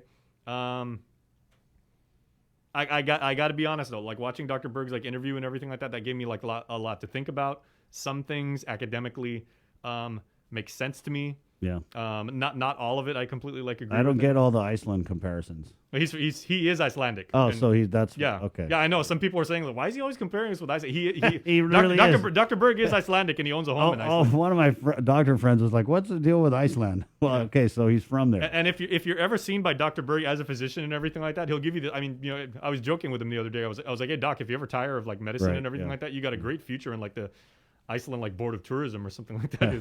He's a great ambassador for Iceland, but yeah, so. I know because, and here's the thing why I'm such a nerd, right? I track all of my vitals with my Fitbit. Yeah. My heart rate's been maybe like 1 or 2 beats higher when I sleep than it normally is, and I always know that. What does that mean for you? Huh? What does that mean for you? That I've got stuff on my mind. Yeah. That I'm thinking about stuff that I'm maybe like a tad anxious. Yeah. I don't want to say nervous. So what are you stressed about? Are you just stressed for the numbers going up, Right. you know, the fact that, you know, a lot of people that I know and so many more people that I don't know are going to be stressed out themselves, are going to be, Yeah. you know, that this is going to be. So you have a lot of empathy. I would like to think so. That's great. I mean, That's I also that's think, awesome. because, you know, it's just me and my mom, and, you know, she's Yeah. okay, when it comes to stress and everything like that, I stress the hell out when it comes to, like, thinking about, much in the same way that you do with your mom and your children, Yeah. Joe Sir's in-laws and his kids and everything like that. I mean, that's just natural. What stresses me out is and taxes my mental health is having to deal with and make sense of all the information that comes out from the government. It just stresses me out, man.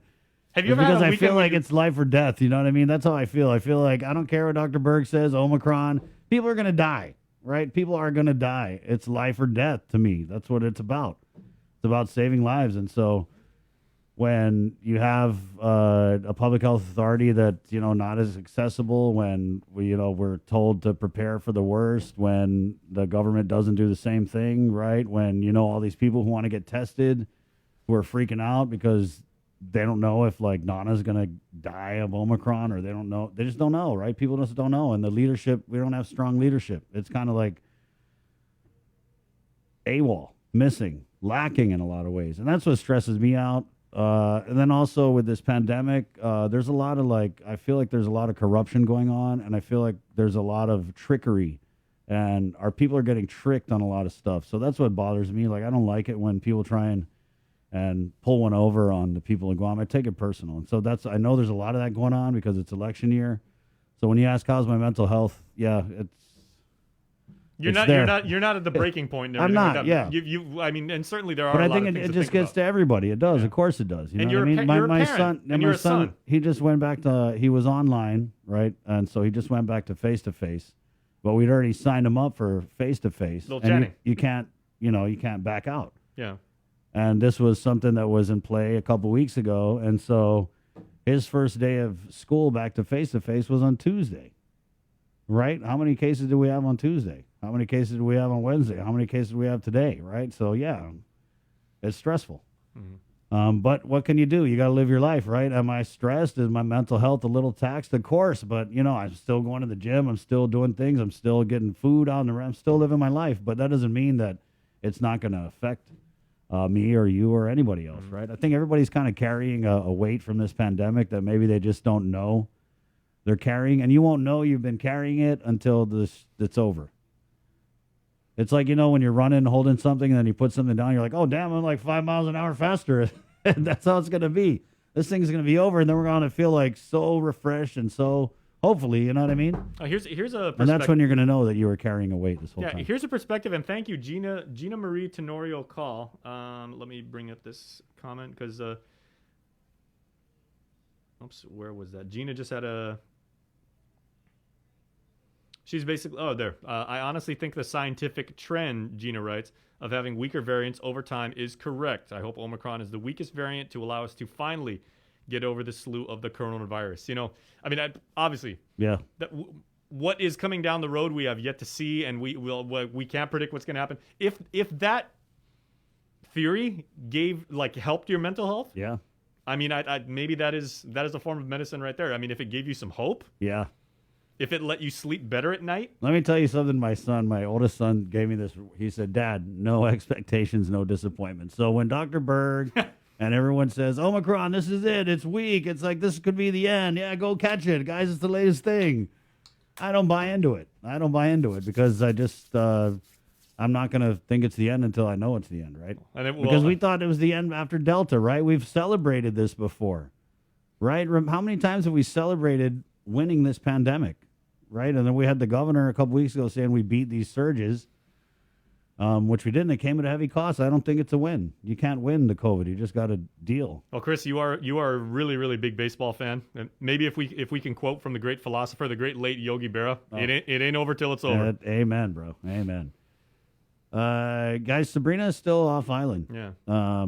She's arranging her the funeral for her father, but there's just a lot of delays going on. So she's trying to take care of that. Speaking of, she was actually talking to me the other day about, maybe I'll telework. Like, what the heck? You just, you know how it is when you're away from work for a while, especially if you're dealing something. Sometimes just doing work can help you out. Yeah, that's okay.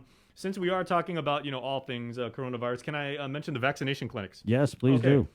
Because today is Thursday, guys. Key bit of information here: Thursdays and Sundays, the UOG Calvo Fieldhouse is not available because they sanitize, they get everything ready over there. So tomorrow it will be open from 11 to 5, but not today. You can book your appointment again. We showed you how to do it earlier on the iPad. It's tinyurl.com/VAXGuam. You can make an appointment to be seen on Saturday over at UOG. Today, tomorrow, and Saturday from 9 to 5 p.m. up in Dedido, the Northern Regional Community Health Center. Of course, that is where you can get a vaccination. tinyurl.com/COVID stops with me. That's the same URL if you want to be seen up in Dedido, over in Inalahan, or you want to be tested over in Tizen. Also today at Finnegodson Elementary School, from starting at 3:30 in the afternoon until 6. That's when they're going to have the after-school vaccination clinic for anybody 5 years old or older.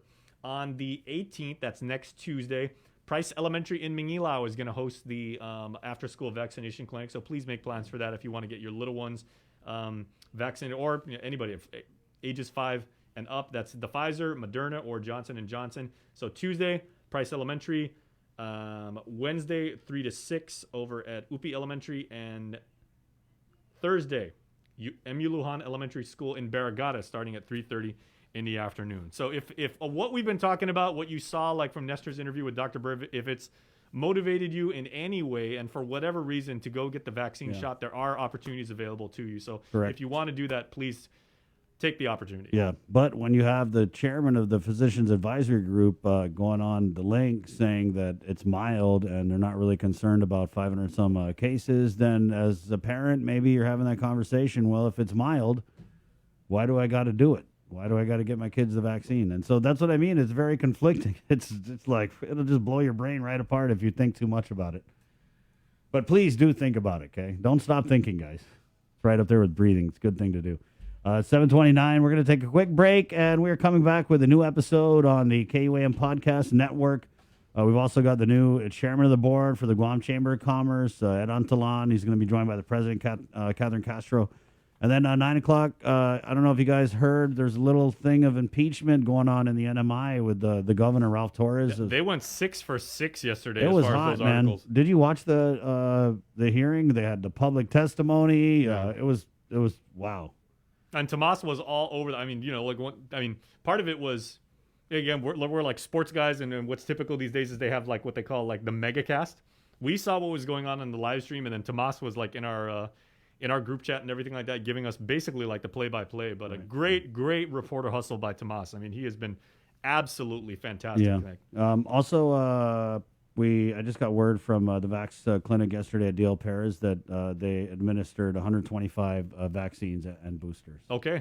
And remember, today's vaccination clinic, if you want to get vaccinated, is going to be at Finnegodson Elementary School in Dedido.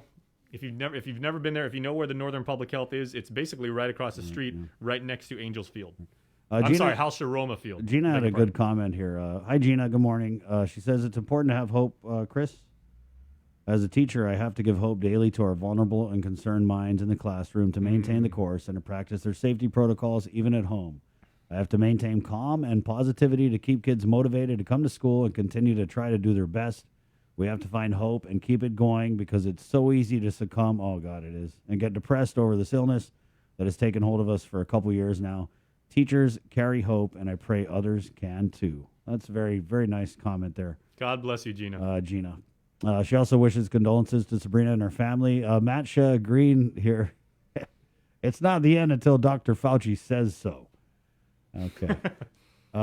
Rosemary comments, trickery is the word of this administration, which is causing a lot of anxiety for our people on a daily basis. Totally agree. Nestor Quintanilla comments, well, they're uneducated and refuse to educate so they can educate the community. It's easier for them to react than to be proactive. Okay. So thanks, guys. We're going to take a break, and we're back with more of The Link, brought to you by Pacific Points, Calvo Enterprises, ITN, and Jack in the Box. Next, good morning on you. Say hello to the First Hawaiian Bank mobile app. Want a better look at your spending? With MoneyMap, you can automatically create budgets and manage where your money is going. Know when you have a green light, or when it's time to slow down. Maybe cook more meals at home this week. Set your goals, track your progress, and find your way to exactly where you want to be. With MoneyMap from the First Hawaiian Bank mobile app. It all starts with yes. Do you feel like you're missing out on something? Make life more rewarding with Pacific Points. Earn and redeem points for bill rebates and free load at ITNE, discounts on fuel at Shell, vouchers at Foodies, and United Mileage Plus miles. You can even pay with Pacific Points at ITNE, Shell, and Foodies. Pacific Points.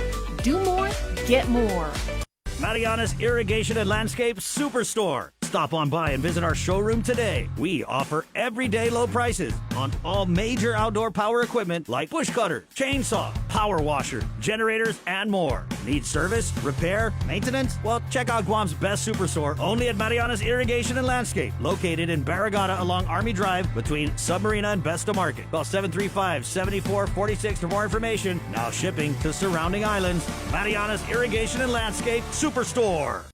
The relationship between Guam and Manila, Philippines is undeniable as we share similar cultural traditions, history, and heritage. With generations of Filipinos calling Guam home, KUAM presents a monthly look at the capital city featuring in-depth and engaging interviews on everything from medical tourism to new business and government leaders. Veteran newscaster Nestor Lecanto delivers Beyond Our Borders. This special program is brought to you by KFC and the Medical City, where patients are partners. Get the job done the right way by getting the right stuff at East West Rental Center. With years of experience helping builders, we definitely got what you need. Call 646-1463 or visit us in Upper Tumon. Open Monday to Saturday from 7 a.m. to 5 p.m. and on Sundays from 8 a.m. to 5 p.m. GU Self-Storage, conveniently located near the Harmon McDonald's. We offer affordable rates, online payments, and auto bill pay for your convenience. Plus gate access daily from 6 a.m. to 9 p.m. Call us today at 648-7867 for more information.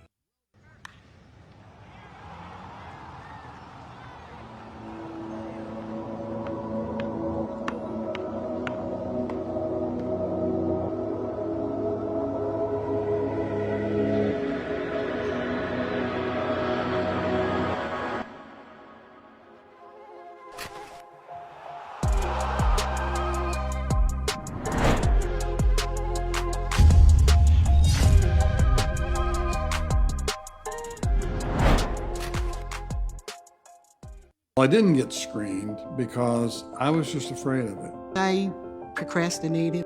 I didn't have any symptoms. I didn't have insurance. I didn't want to know. There were several services that was available to me. I got a mammogram. Colonoscopy. I know in my heart that early detection saved my life. And I just tell people all the time, please go get screened.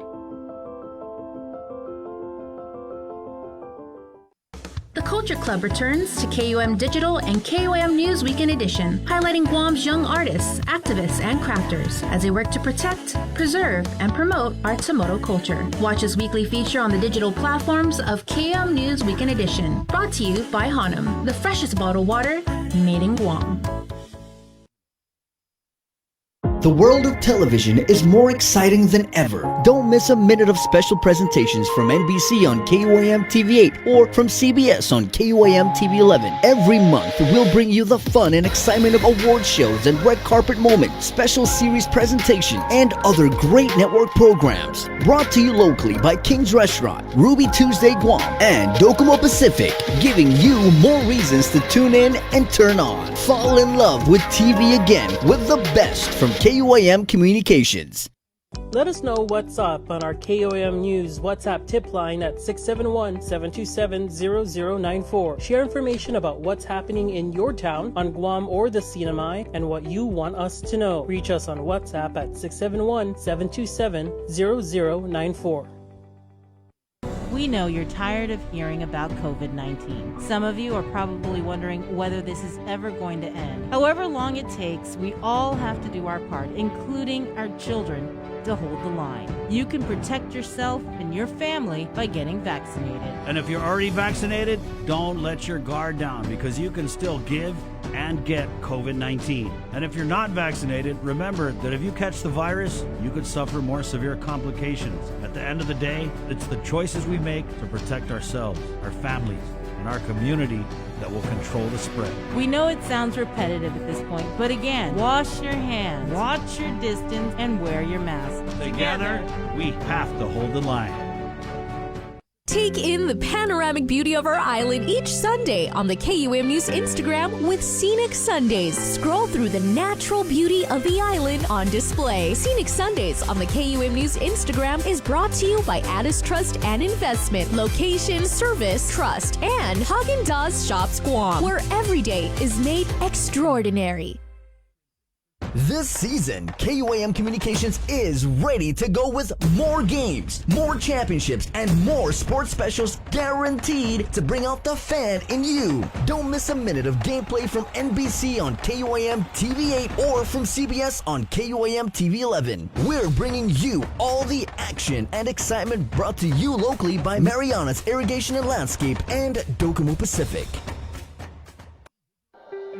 Join KUAM every Wednesday on Primetime for Inside Business. It's our new weekly segment featuring the struggle of Guam's businesses during this global pandemic. We'll hear from industry leaders about the difficult decisions they were forced to make to implement cutoffs, layoffs, and shorten hours just to survive. It's the other side effect of COVID, the island's economic crisis. We'll also feature new businesses that managed to open and thrive during these challenging times.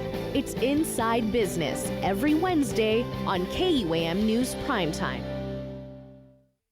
KUAM's multi-platform morning show, The Link, just got a little more delicious with Feed Me Fridays. Chris, Sabrina, Jason, and the rest of the morning crew will take some time off each Friday to talk, taste, and tempt you with all the latest and greatest food and drinks on Guam. Old faves, new hits, and everything else we can put in our bellies. It's Feed Me Fridays on The Link, brought to you by King's Restaurants, Ruby Tuesday Guam, and Devondale.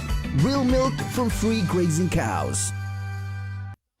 Uno Mixed. We're mixing it up on the last Thursday of every month with a look at lifestyle, entertainment, food, and so much more on the stations, networks, and digital platforms of KUAM Communications. Uno Mixed is presented to you by Docomo Pacific, Better Together, and Pepsi. That's what I like.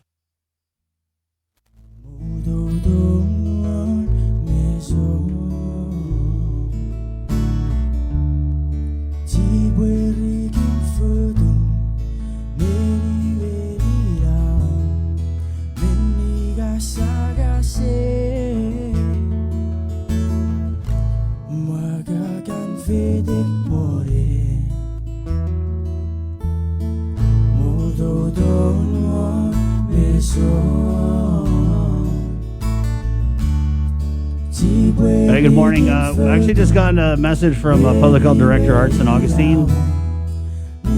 Up at the T-Gen site, they take walk-ins just like vaccinations, so you can still go and get tested.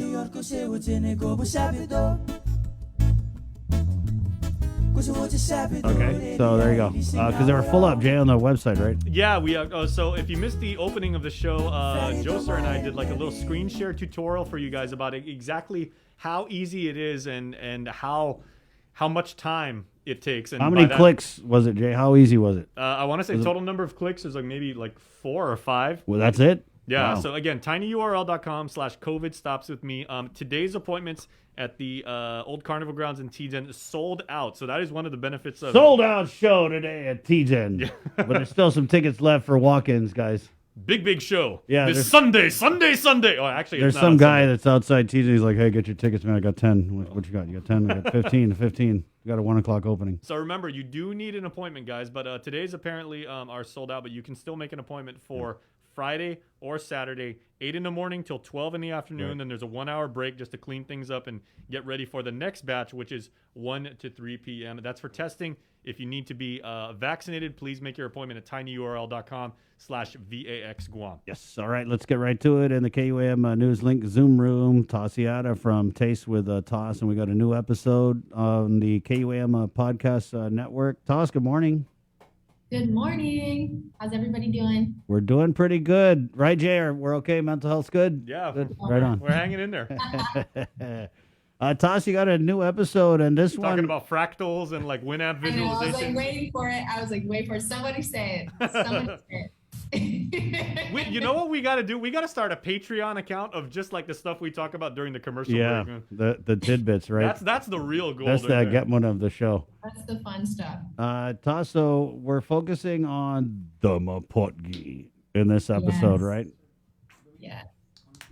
All the pregnant ladies, all the mamas, whether a first-time mama or if they've had multiple children, whatever the case may be. But that's kind of what I wanted to start segueing into as I place a little bit more focus on this specific population here on Guam and whoever decides to reach out to me outside of Guam too. So Right.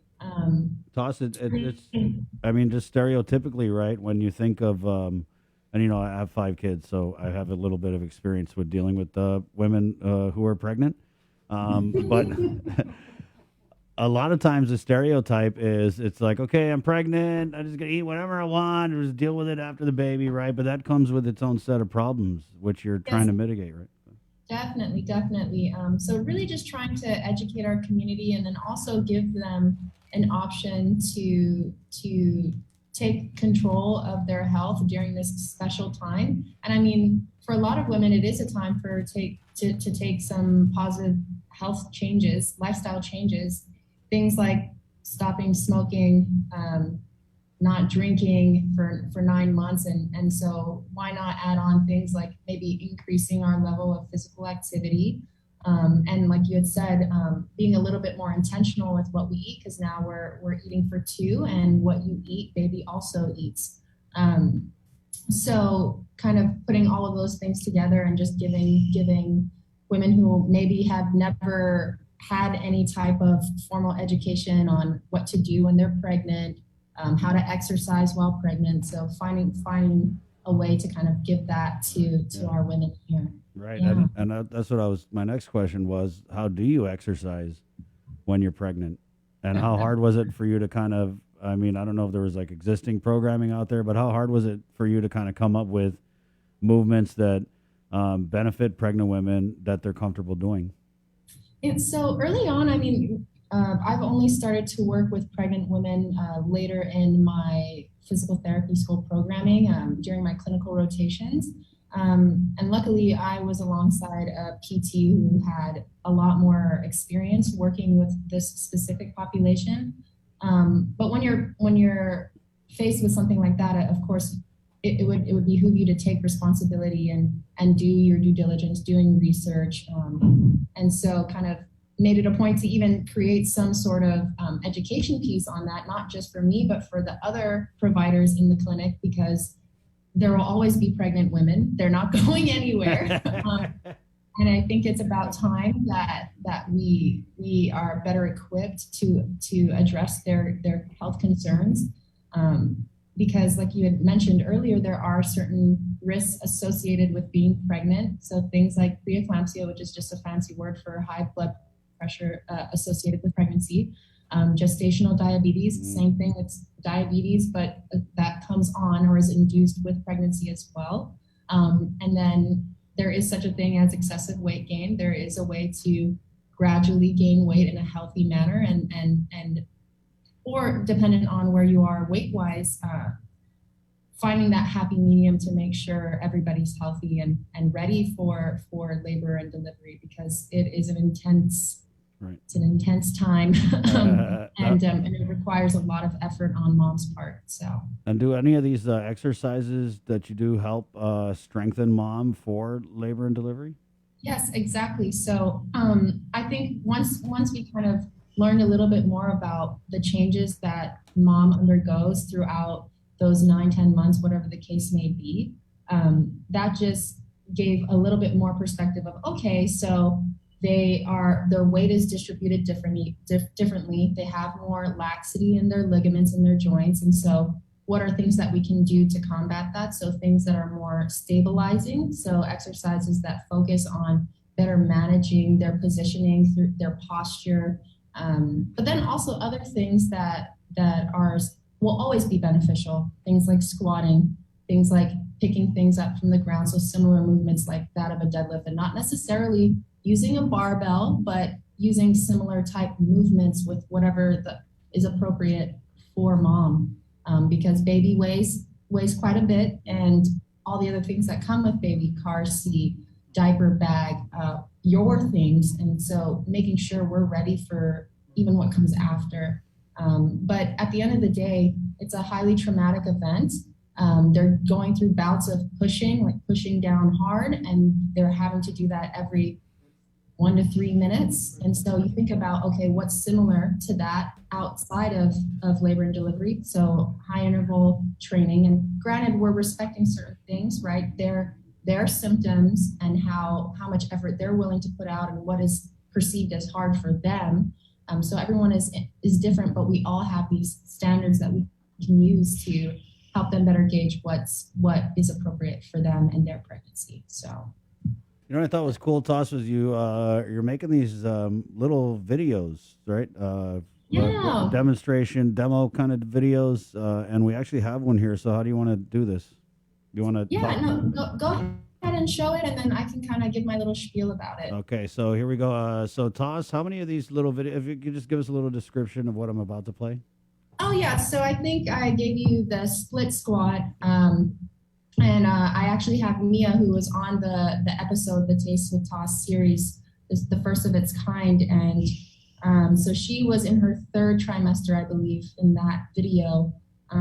That's one of, I believe, we've done about almost 70 movements to have some sort of variation for all levels of activity, all levels of athleticism for moms to kind of use, whether they want to progress it or regress it, whatever the case it may be. So we're trying to create a library, an exercise library for moms to eventually access through online programming, because a lot of times you can program things, they're videos, but it doesn't look like mom, or they don't move like mom.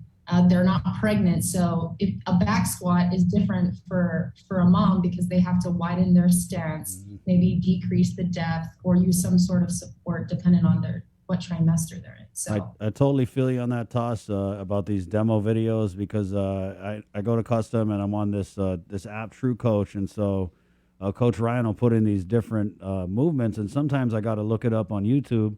And you're right, the people in the demo videos never look like me. They're all like freaking ripped up and buff, and they're like, you know what I mean? And I hate it. So I don't know. But even for me to do it, it wouldn't be meaningful because I'm not pregnant. Yeah. Mia's pregnant. She's in her 3rd trimester, very visible there. And then it's just so empowering, like you said, to see somebody from Guam or who looks like you and is also pregnant and doing these movements. I think there would be more adherence to exercising in that way. So we thought it was really important to create our own library. Can you kind of walk us through the split squat and the benefits of it?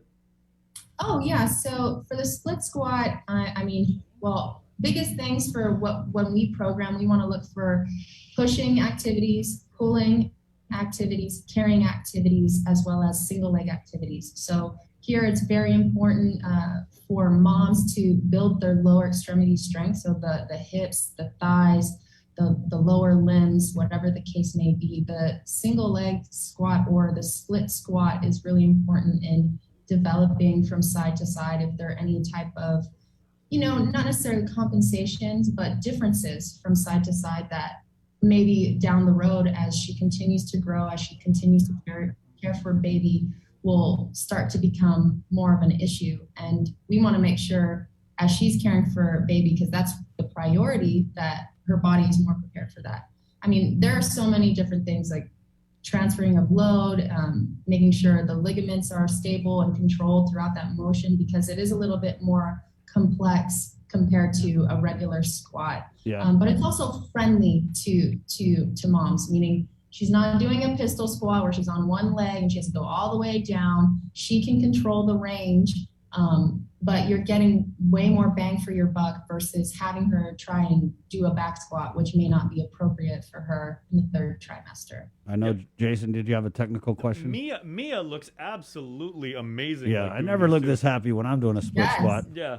Toss, one thing I wanted to ask you is, like, you've shared with us on this program, your one of your specialties, one of many, is, also working with athletes and everything. So what advice or, like, how do you, like, structure a program for women who are expectant mothers, but, they're used to, they're either finely tuned, like athletes, or they're used to competition, or they've spent like years and years and years like having a certain workout routine or certain training regimen and everything like that, and then they also have to incorporate in their pregnancy, and like you said, they have to respect the fact that they are carrying like another person inside them and everything. Is that a particular challenge for you designing a workout program? I think if there is ever any type of issue, it would be just because we can do it doesn't mean we should. And recognizing the body is going under a lot of dramatic changes in a short period of time, because before that, your body has just been your body. But now we actually have hormonal changes, ligamentous changes, center of mass changes, and you're continuing to gain weight in this period. So recognizing that we have to respect those changes, and not necessarily changing everything dramatically, but it just might mean we have to modify certain things for the time being. So things like a push-up, we can't just be, or a burpee, we can't be doing burpees. Oh gosh. No, I know some. Moms know that. Yeah, I know some female athletes, and they're like, "Oh man, I can do a plank, and from now until like next Thursday." But they still want to do those types of things. Yeah. So to make sure that when they exercise, because exercise is more than just improving your fitness or improving your strength, whatever goals you might have. It's also for your overall health and well-being, making sure that you feel good. And if your workouts don't necessarily look like what they looked like before, that does play into how you're feeling about your pregnancy, how you're feeling about yourself. Is it more conducive for the health of the baby to kind of like, like, again, if a female competitive athlete is, used to exercising at a certain tempo, to kind of like, transition into something so that the baby can be, like as healthy as possible? Because I don't want to say like, the muscles would atrophy, not at all, but you're used to like tuning them and possibly going hard, like you said, every single day, and now you've got to what he's trying to say, Toss, is like if you have a mom who's like really, really active and then she gets pregnant and all of a sudden it's like, oh, I got to scale everything. Yeah. How do they handle that? Yeah. So I would say like it's never, if it is scaled, it's never a dramatic scale. We've had many a pregnant moms here through Custom Fitness work out, exercise all through their into their third trimester, doing even the regular classes here as well as my glute camp. I had a pregnant mama participating in that as well. And really, they know their bodies better than I ever will. If there's something that they want to address with me, like saying, hey man, I don't know about this movement, then that's when we decide to scale back. But otherwise, if they have been training in this manner, if that is their normal, that is provided they have a healthy pregnancy and not a high risk pregnancy, that it's completely appropriate for them to continue on. And then of course, as they grow, as the baby develops and certain things change, like you can't just do like a barbell snatch or a clean and jerk because you have baby there. That, okay, what are other options we have? Well, we have kettlebells. You can still get a workout doing the same type of movement with a single arm using the kettlebell versus a barbell. So the intensity changes, but only based on what they're able to tolerate during that phase of their pregnancy. But it's still intense. And at the end of the day, they have increased load in their body themselves. So a 135-pound back squat is different now that you have excess of 20 pounds in front of you. So that's no longer 135 pounds. Does that make sense? Yeah, no, absolutely. Yeah. Yeah. Toss, I know there's a lot of the Mapotgi listening right now and wondering how do they kind of get a hold of you and maybe get into some of this programming. I mean, it sounds great for, a lot of times moms, they go to different classes, they meet other moms, maybe like a friend thing, they go down and check you out at Custom. How do they get a hold of you? Oh, yeah. So we have multiple IG handles, CFG Physical Therapy, there's Gikansun Tasi, mine, Custom Fitness. There's also R. Claris for Ryan, the other therapist here. And then we have the business WhatsApp that's also available on the IG handle, particularly CFG Physical Therapy. And I believe the number for the office is 990436. So those are different ways. We also have emails and business cards. Right, but stroll by, they're in Anigua, and just so you guys know, it is Custom Fitness, and they do have a lot of great custom fitness athletes, but they also do, and maybe some people don't know this, a lot of great physical therapy work with people from all walks of life, right, Toss? Definitely. Yes. Tell us a little bit about the episode. We do have the clip that we're going to play.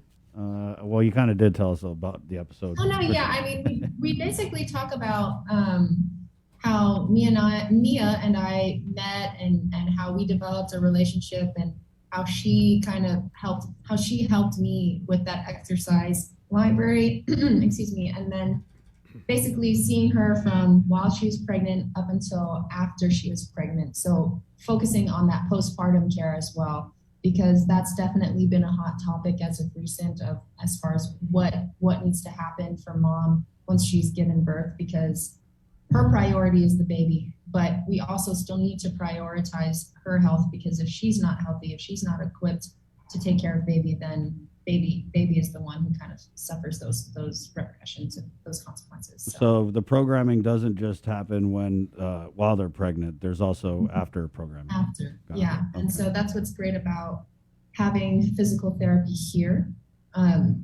because then other types of conditions or symptoms may present itself once baby is born. And that's like that, particularly with labor and delivery, and even during pregnancy. But most of it is really just programming and coaching that helps them during that phase while they're pregnant. Yep. So we have like exercising, coaching, personal training, programming, and then that postpartum rehab through physical therapy. Yeah. That's it. So we're going to play this clip. Toss, thanks for your time. I know you got to get a workout in, so we appreciate you coming on this morning. Yeah, thanks guys for having me. Of course. We'll see you. Be safe. Have a good workout. Thank you. Have a good day. Yes, there you go. So we're going to play this clip, and then we're going to jump over to KUAM TV right here on the link, which is brought to you by Pacific Points, Gavo Enterprises, ITD, and Jack in the Box. Good morning. Ready? Welcome to Talks with Toss. The taste was muted off, and we got to a point where I had to come in and actually do demonstrations for exercises. That's in the works, but really trying to create something for all pregnant women where they can exercise in the comforts of their home and do exercises that are safe and appropriate to prepare the body for labor and delivery. Because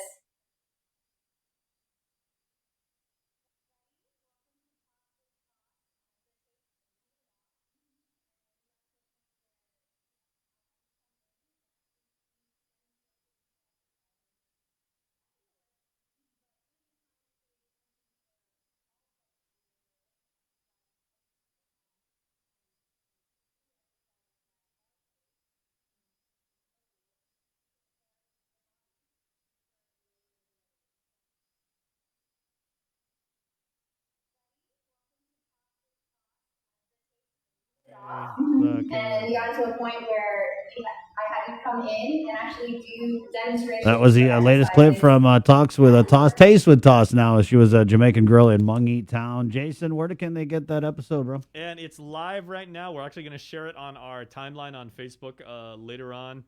I think I got it set up for the weekend. But if you can't wait to avail of Tasi's, just like, her motivation, her inspiration, the information, all super, super cool stuff. And you know what? Tasi is really that cool, like in real life. It's not like, like she only does it for her clients and everything like that. She's super, super cool. Is going to take the time to give you the answers that you're after. So it's on the KUM Podcast Network. So on any audio platform that carries podcasts, Spotify, Amazon, Apple Podcasts, or you could just check out her YouTube channel. Just search for Talks with Toss, and you can find it, and good stuff. Thank you, Jay. What are you guys laughing at? What? I'm not laughing at anything. What? I'm working on my mental health, bro. It's 8 Hey, o'clock. but when you have someone positive like Toss, you're going to be in a good place mentally and Yeah, everything. When you yeah, have someone like great. that really knows their stuff. I mean, especially went to school, came back, giving back to the community. I just love that whole thing. And so we're really grateful and happy to amplify her message and her voice here. Hell yeah. It's 8:01, Thursday, January 13th on The Breeze. We're KUAM FM in Agotnia, Guam, KUAM TV. Here we come.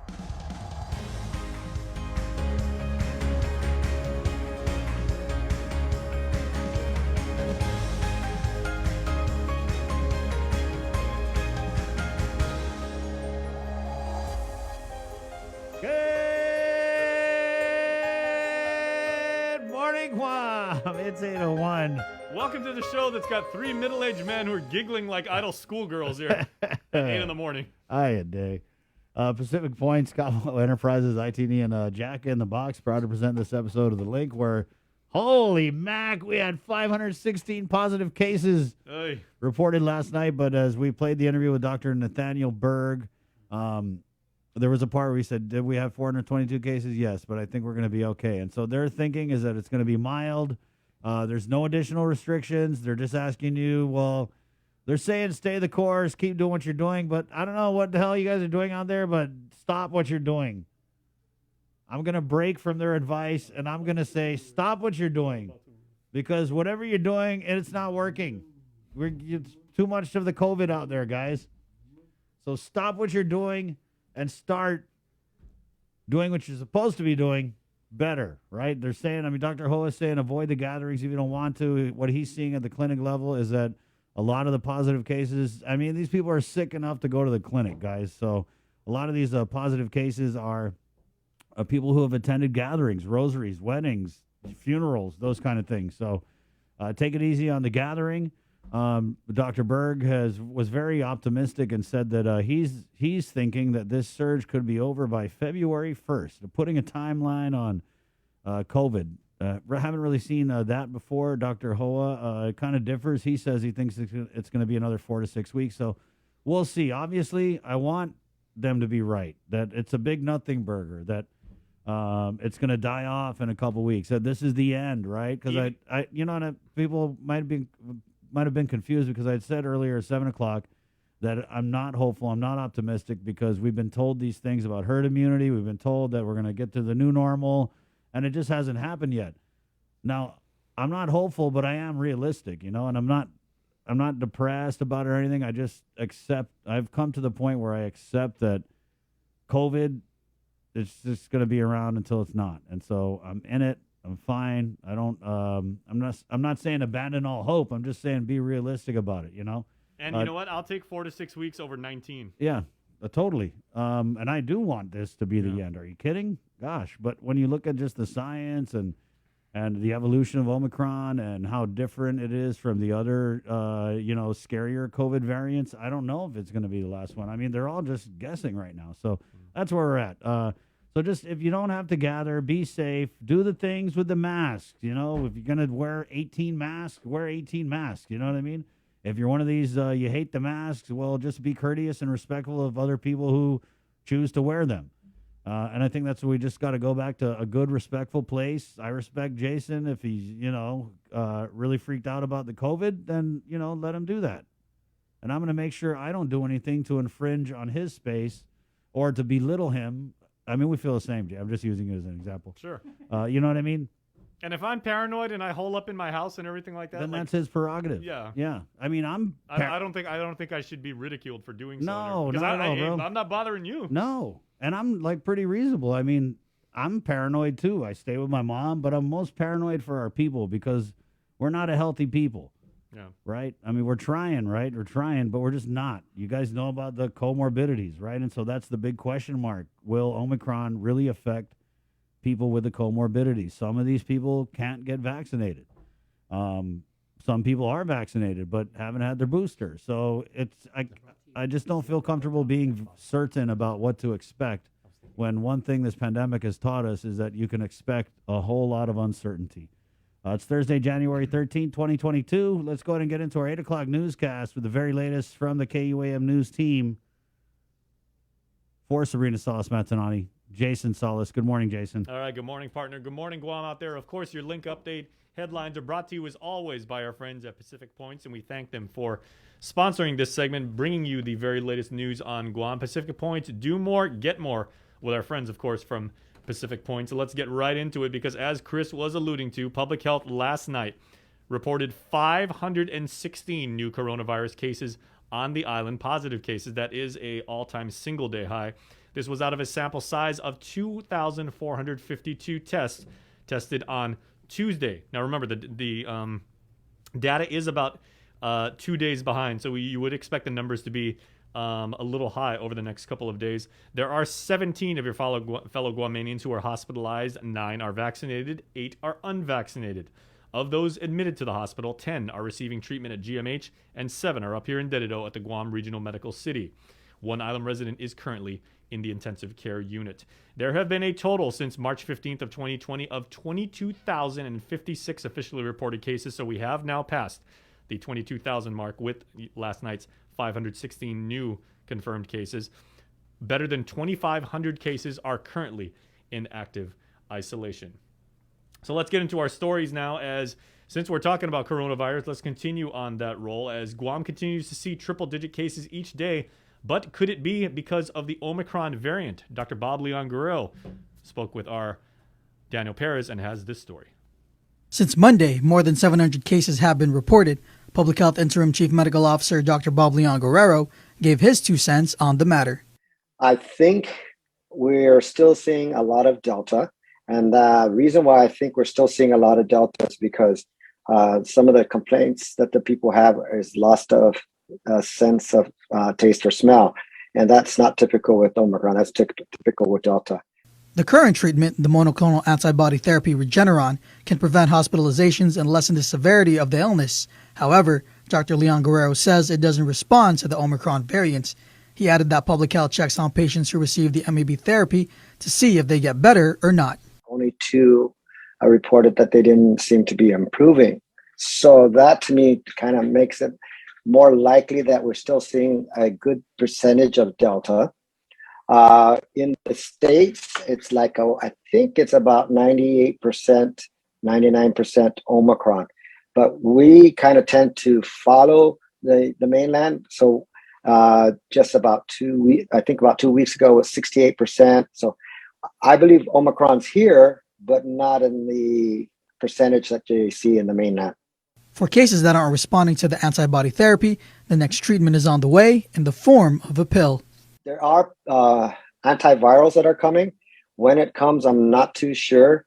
But so what we plan on doing is, when we get people that are at high risk, we'll have them go get the Regeneron. And once we start getting the other antivirals, we call them 2 days later and they're not improving, then we get them hooked up with the new antivirals. Dr. Leon Guerrero continues to stress the importance of getting the complete series of a vaccine plus a booster for better protection against COVID and its other variants. According to the Centers for Disease Control and Prevention, an infection of a fully vaccinated person is referred to as a vaccine breakthrough infection. Breakthrough cases are bound to happen since the vaccines are not 100% effective. However, the risk of infection, hospitalization, and death are all much lower in vaccinated people compared to those unvaccinated. Daniel Perez reporting for Guam's News Network. Daniel Perez reporting for Guam's News Network. Now, earlier this morning on the show, we, of course, Since brought Monday, you Mr. more than Lecanto's 700 cases. interview from In Full Zoom with Dr. Nathaniel Berg, the chairman of the Physicians Advisory Group. You can watch that entire episode, a 26-minute interview. They cover a whole litany of things relative to the current surge. And Dr. Berg believes that we are in the midst of the 4th surge, but we should get through it in a couple of weeks. He says the current infection is quick spreading but less virulent. And this could represent possibly the light at the end of the tunnel. Here is Dr. Berg. Dr. Berg was responding to the governor's announcement Tuesday night of 422 new COVID cases. it generally peaks at about 3 weeks. So we think in Guam, maybe a month. So you're talking about February 1-ish. I hope that we will start slowing down.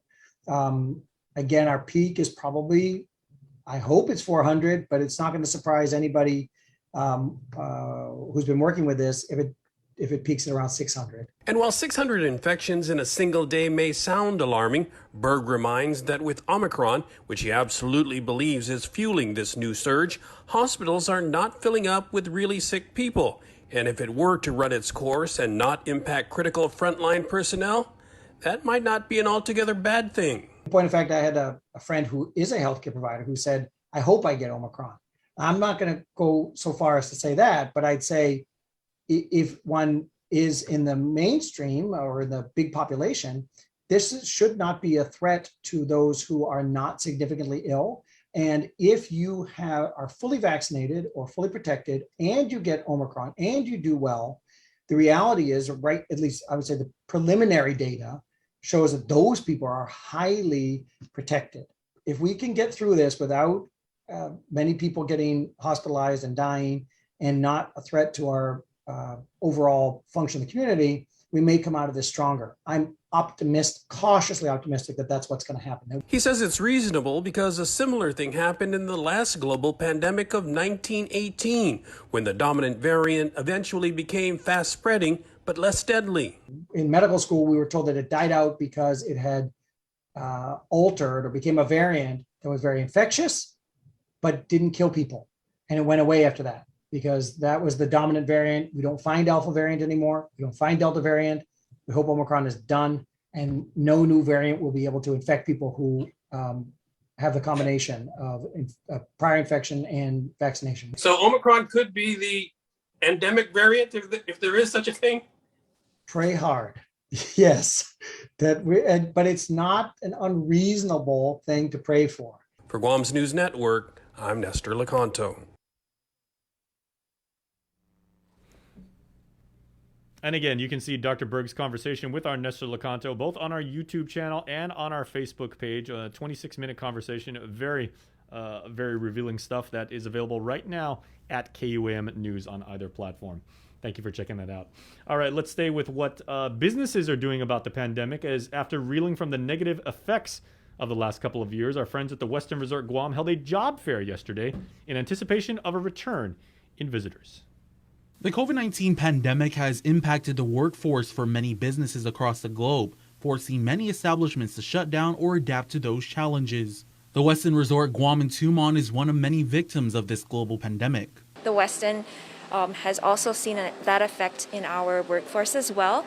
So we are taking this opportunity to invite talent, invite qualified people to come here, see what we have to offer, and start a new career with us here at the Westin. The Westin is faced with a labor shortage, causing the hotel to not fully function as a result of the COVID pandemic. So if you've gone to the Westin recently, you can see that our restaurants aren't fully open. We used to be open every day, breakfast, lunch, and dinner, for example, for taste. But because of the shortage in workforce and manpower, we've struggled to go back to normal. With the current situation with the pandemic, this is actually our third job fair within a year's span. So we've been able to hire people with each of our job fairs, but it's definitely been a bit more challenging for us to recruit people into the Westin. Is it difficult to retain them after you're hiring these people? I would say we've been able to retain most of the people that we've hired in our past job fairs. Westin hosted a job fair this morning, hoping to restore their workforce and bring back operations to normal. So with this job fair, we're looking for actually a lot of exciting things that are happening in the hotel. A lot of things that we want to move forward with, but until we have the proper workforce, we can't do that. Meanwhile, we spoke with 28-year-old Joseph Jacob, who applied to be a housekeeper, security agent, and/or guest relations representative. He says that he wanted to experience something different. Trying something new, and I just saw the ads, so it was like, why not? Joseph, a former sales associate at the Guam Home Center for about a year, explained how the COVID pandemic has affected him. Not really much. I mean, everything sucks, but Still okay. Did you lose a job during the pandemic? I did, but I mean, family just wanted us to stay home and just look out for each other, so yeah. Interested island residents who missed the job fair can still apply online at their website.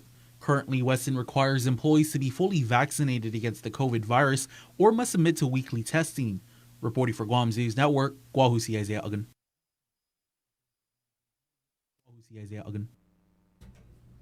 All right, thanks so much, Isaiah. And we've also got another story about opportunity with another international brand, or a brand with international flair, as IHOP Guam is hosting its own job fair today. That's going to happen from 9 in the morning until 12 in the afternoon at the IHOP in Tamuning over at GPO. So please check them out if you are in the market for a job, as they'll be hiring for all positions like cooks, servers, dishwashers, and hostesses. You must apply in person if you are, in fact, a job seeker.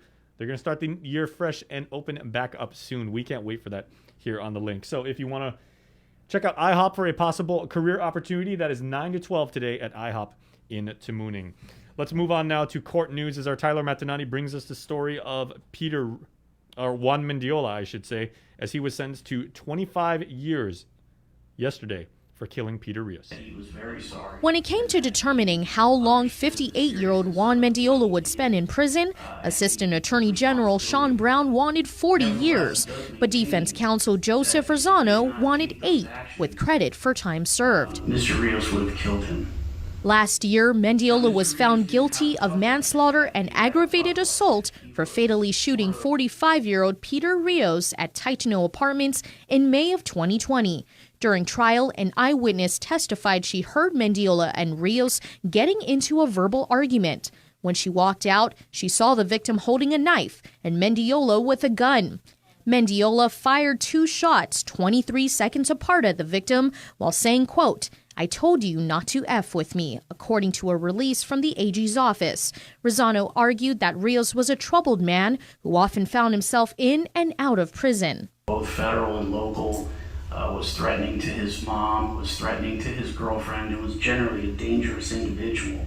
But presiding Judge Alberto Lamarena maintained that regardless of what is thought of the victim's background, our society focuses on the fact that someone was killed. Mendiola addressed the court, apologizing for his actions. I'll continue my praying for Pete and the Rios family and my family, and the honor. I surrender myself to the Lord, and I was just defending myself that day, Your Honor. But during the trial, Attorney Brown argued that self-defense ended when an argument ensued and that Mendiola could have left the residence. He was ultimately sentenced for the following charges: 15 years for manslaughter and 10 years for possession and use of a deadly weapon in the commission of a felony. The sentence will run concurrently, having him serve a total of 25 years with credit for time served.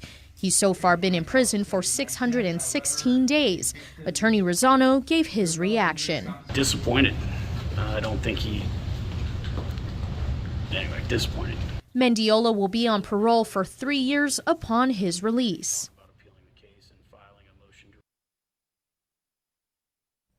And again, as always, we thank our friends at Pacific Points for bringing you the headlines right here on the link. Pacific Points, do more, get more with our friends at Pacific Points. Register for their program because it really is going to save you money and get you some really cool stuff. So thank you once again, as always, to Pacific Points for bringing you Link Update. Now let's go to Chamorro News as Uncle King Concepcion has today's headlines in Guam. Buenos updates to get some to be Chamorro ni KUAM News. Presented ni Familian Mito gi First Hawaiian Bank. Mein PH Governor ng Commonwealth of the Northern Mariana Islands, Ralph De Leon Guerrero Torres, no CNMI House of Representatives, gisais na artikulo ng impeachment. Este gi tamano mabota kada uno gi isais na artikulo no necesita ti menos 14 gi 20 na member ni House gi kada uno na itataki. E primer na artikulo sa decommission felony por sinakin exhibition utility, 15 mabota hunggan, 4 sa mabota ahi, za uno sa abstensya gui. E segundo na artikulo sa decommission felony por manyoki, 15 sa mabota hunggan, 4 sa mabota ahi, za 1 talo sa abstensya gwi. Iminaptes na artikulo sa pulinat berita pat corruption, pagkinantan di sinilay, gireglamento bumetan gradon primet, jan business na manera. 15 sa mabota hunggan, 4 sa mabota ahi, za 1 sa abstensya gwi. Imina 4 na artikulo sa pulimatratan sa lapi, material dan hulanero dan sabisyon ni gobernamento. 15 sa mabota hunggan, 4 sa mabota ahi, za 1 sa abstensya gwi. Imina 5 na artikulo sa dinasatan din tsotso, para descuido mentis predictamento. 15 sa mabota hunggan, 4 sa mabota ahi, za 1 sa abstensya gwi. Yuto mo dyan imina 6 na artikulo sa dinasatan din tsotso, para dispasyador kontra legislatura. 15 sa mabota hunggan, 4 sa mabota ahi, za 1 sa abstensya gwi. Este siya na artikulo ng impeachment sa siyempre manawgatu, gisan niya di NMI para inatsanagi. Masa sunto, nagsiguro nandun na palinguri sa bumu siya sa residenteng guahan ni mamahan at-home COVID test kit sa tiwapam sinya ufan manait at tinislapi niya. Siguro si Frank Campillo, ikaw ba Select Care Plan Administrator, ipara ufan ma-reimburse ang kinubrin insurance sa manananggay tri-agency na inasgayon ni David Ufatu kasi gidiakin si Giinero.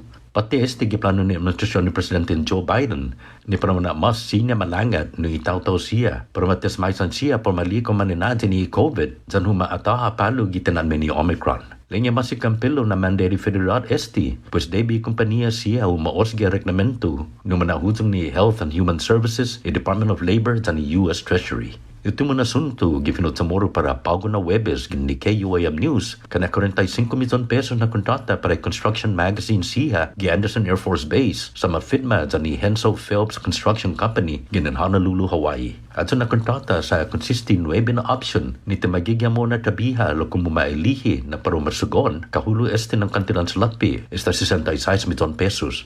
Pero matsogi este siya na tsotso gi Joint Region Marianas sa mananaganong manafunansang gi Enero na mes, 2025. Naval Facilities Engineering Systems Command Pacific, Joint Base Pearl Harbor Hickam, giza Hawaii, sa siyat sa motsogi este na kontrata. Para Guam News Network, Galsikin Conception.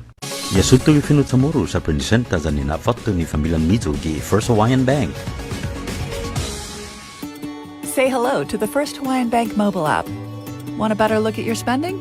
With MoneyMap, you can automatically create budgets and manage where your money is going. Know when you have a green light or when it's time to slow down. Maybe cook more meals at home this week. Set your goals, track your progress, and find your way to exactly where you want to be. With MoneyMap from the First Hawaiian Bank mobile app. It all starts with yes. The relationship between Guam and Manila, Philippines is undeniable as we share similar cultural traditions, history, and heritage. With generations of Filipinos calling Guam home, KUAM presents a monthly look at the capital city featuring in-depth and engaging interviews on everything from medical tourism to new business and government leaders. Veteran newscaster Nestor Lecanto delivers Beyond Our Borders. This special program is brought to you by KFC and the Medical City, where patients are partners.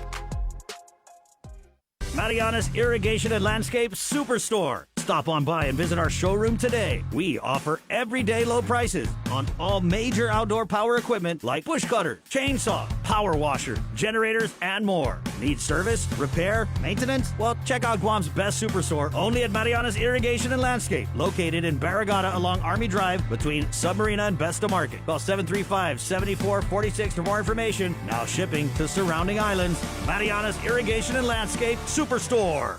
Do you feel like you're missing out on something? Make life more rewarding with Pacific Points. Earn and redeem points for bill rebates and free load at IT&E, discounts on fuel at Shell, vouchers at Foodies, and United Mileage Plus miles. You can even pay with Pacific Points at IT&E, Shell, and Foodies. Pacific Points. Do more, get more.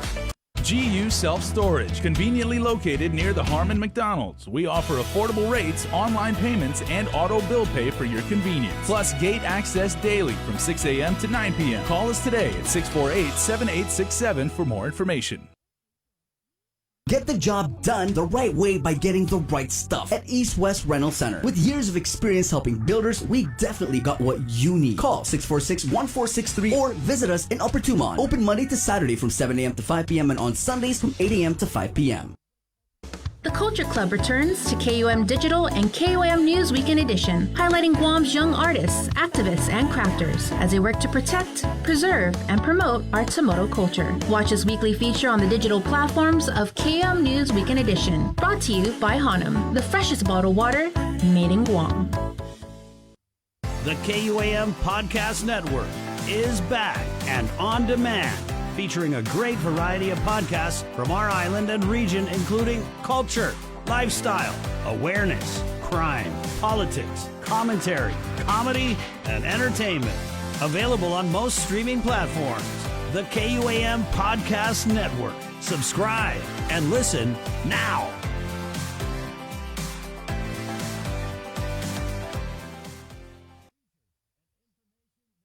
Let us know what's up on our KOM News WhatsApp tip line at 671-727-0094. Share information about what's happening in your town, on Guam or the Sinamai, and what you want us to know. Reach us on WhatsApp at 671-727-0094. See what's on TV tonight with schedules, network news and notes, local promotions and giveaways on KUAM Communications social media pages. Like and follow us on Facebook or Instagram now for all the latest and never miss out. We know you're tired of hearing about COVID-19. Some of you are probably wondering whether this is ever going to end. However long it takes, we all have to do our part, including our children, to hold the line. You can protect yourself and your family by getting vaccinated. And if you're already vaccinated, don't let your guard down, because you can still give and get COVID-19. And if you're not vaccinated, remember that if you catch the virus, you could suffer more severe complications. At the end of the day, it's the choices we make to protect ourselves, our families, and our community that will control the spread. We know it sounds repetitive at this point, but again, wash your hands, watch your distance, and wear your mask. Together, we have to hold the line. Take in the panoramic beauty of our island each Sunday on the KUM News Instagram with Scenic Sundays. Scroll through the natural beauty of the island on display. Scenic Sundays on the KUM News Instagram is brought to you by Addis Trust and Investment, Location, Service, Trust, and Haagen-Dazs Shops Guam, where every day is made extraordinary.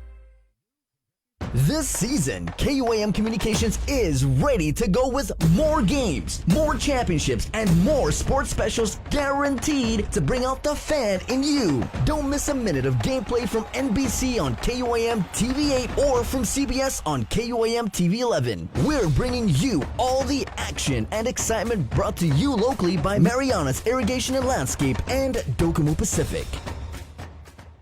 KUAM's multi-platform morning show, The Link, just got a little more delicious with Feed Me Fridays. Chris, Sabrina, Jason, and the rest of the morning crew will take some time off each Friday to talk, taste, and tempt you with all the latest and greatest food and drinks on Guam. Old faves, new hits, and everything else we can put in our bellies. It's Feed Me Fridays on The Link, brought to you by King's Restaurants, Ruby Tuesday Guam, and Bevendale.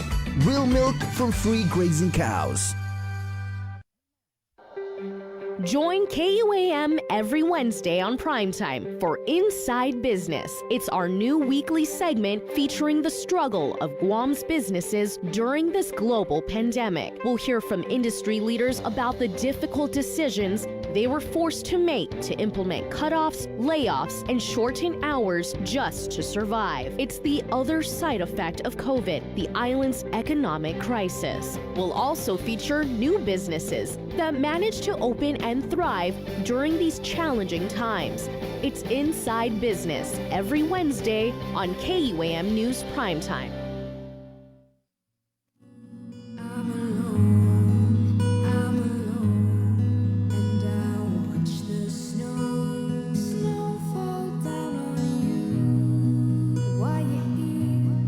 Looking to find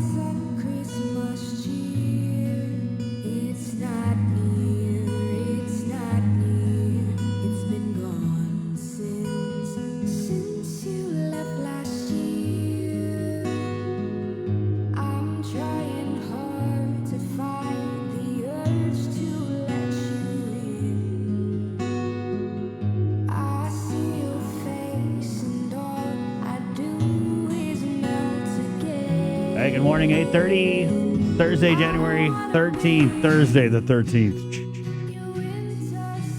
We got a... Not exactly Friday the 13th, which, Yeah. Which I should know because those days are kind of fortuitous for people named Jason. But, Right, that's right. Yeah.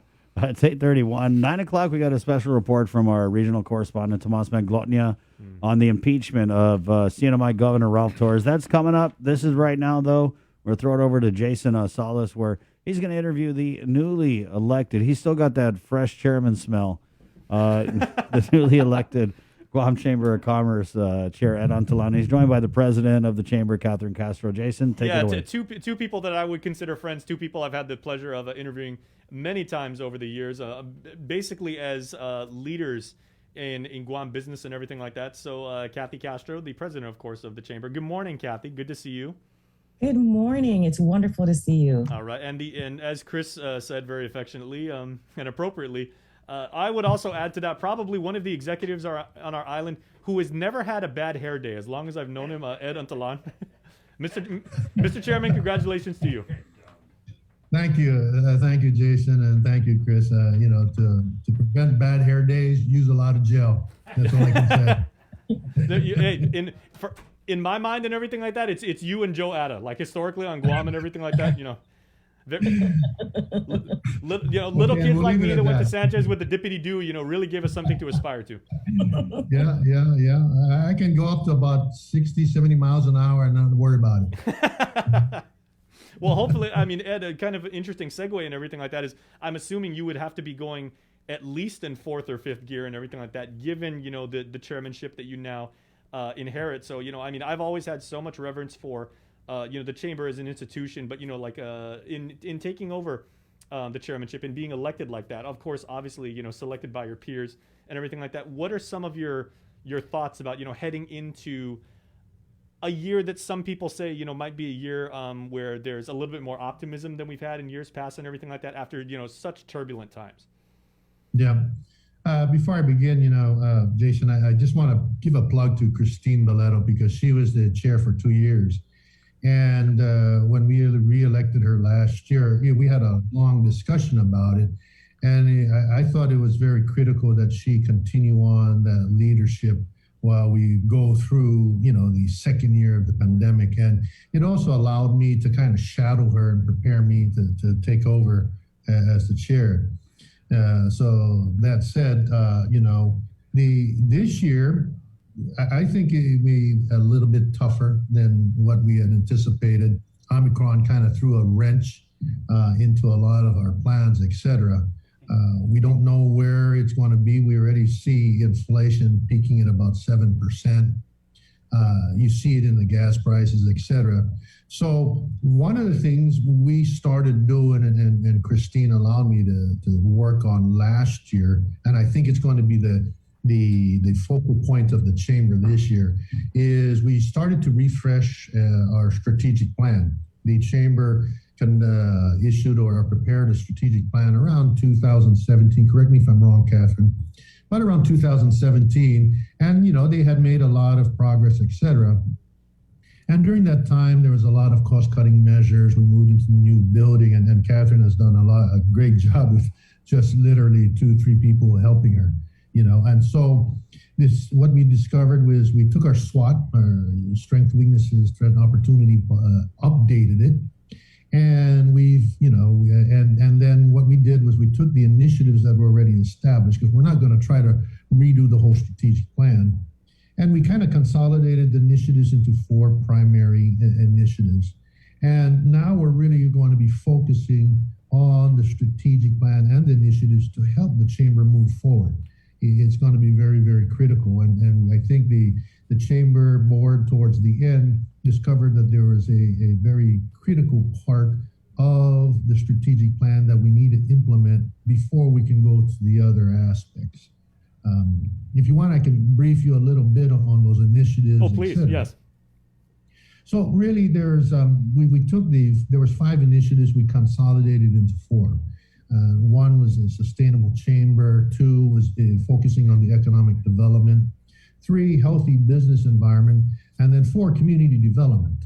And we put sustainable chamber in the as the highest priority. Throughout the year, and I've been on the board, I think 2 years, and this will be my third year. And I started, observing a lot of things, and I realized really there's a lot of pressure on Catherine, especially during the pandemic. It was very challenging for her as a president to be able to accomplish a lot of what we needed to accomplish.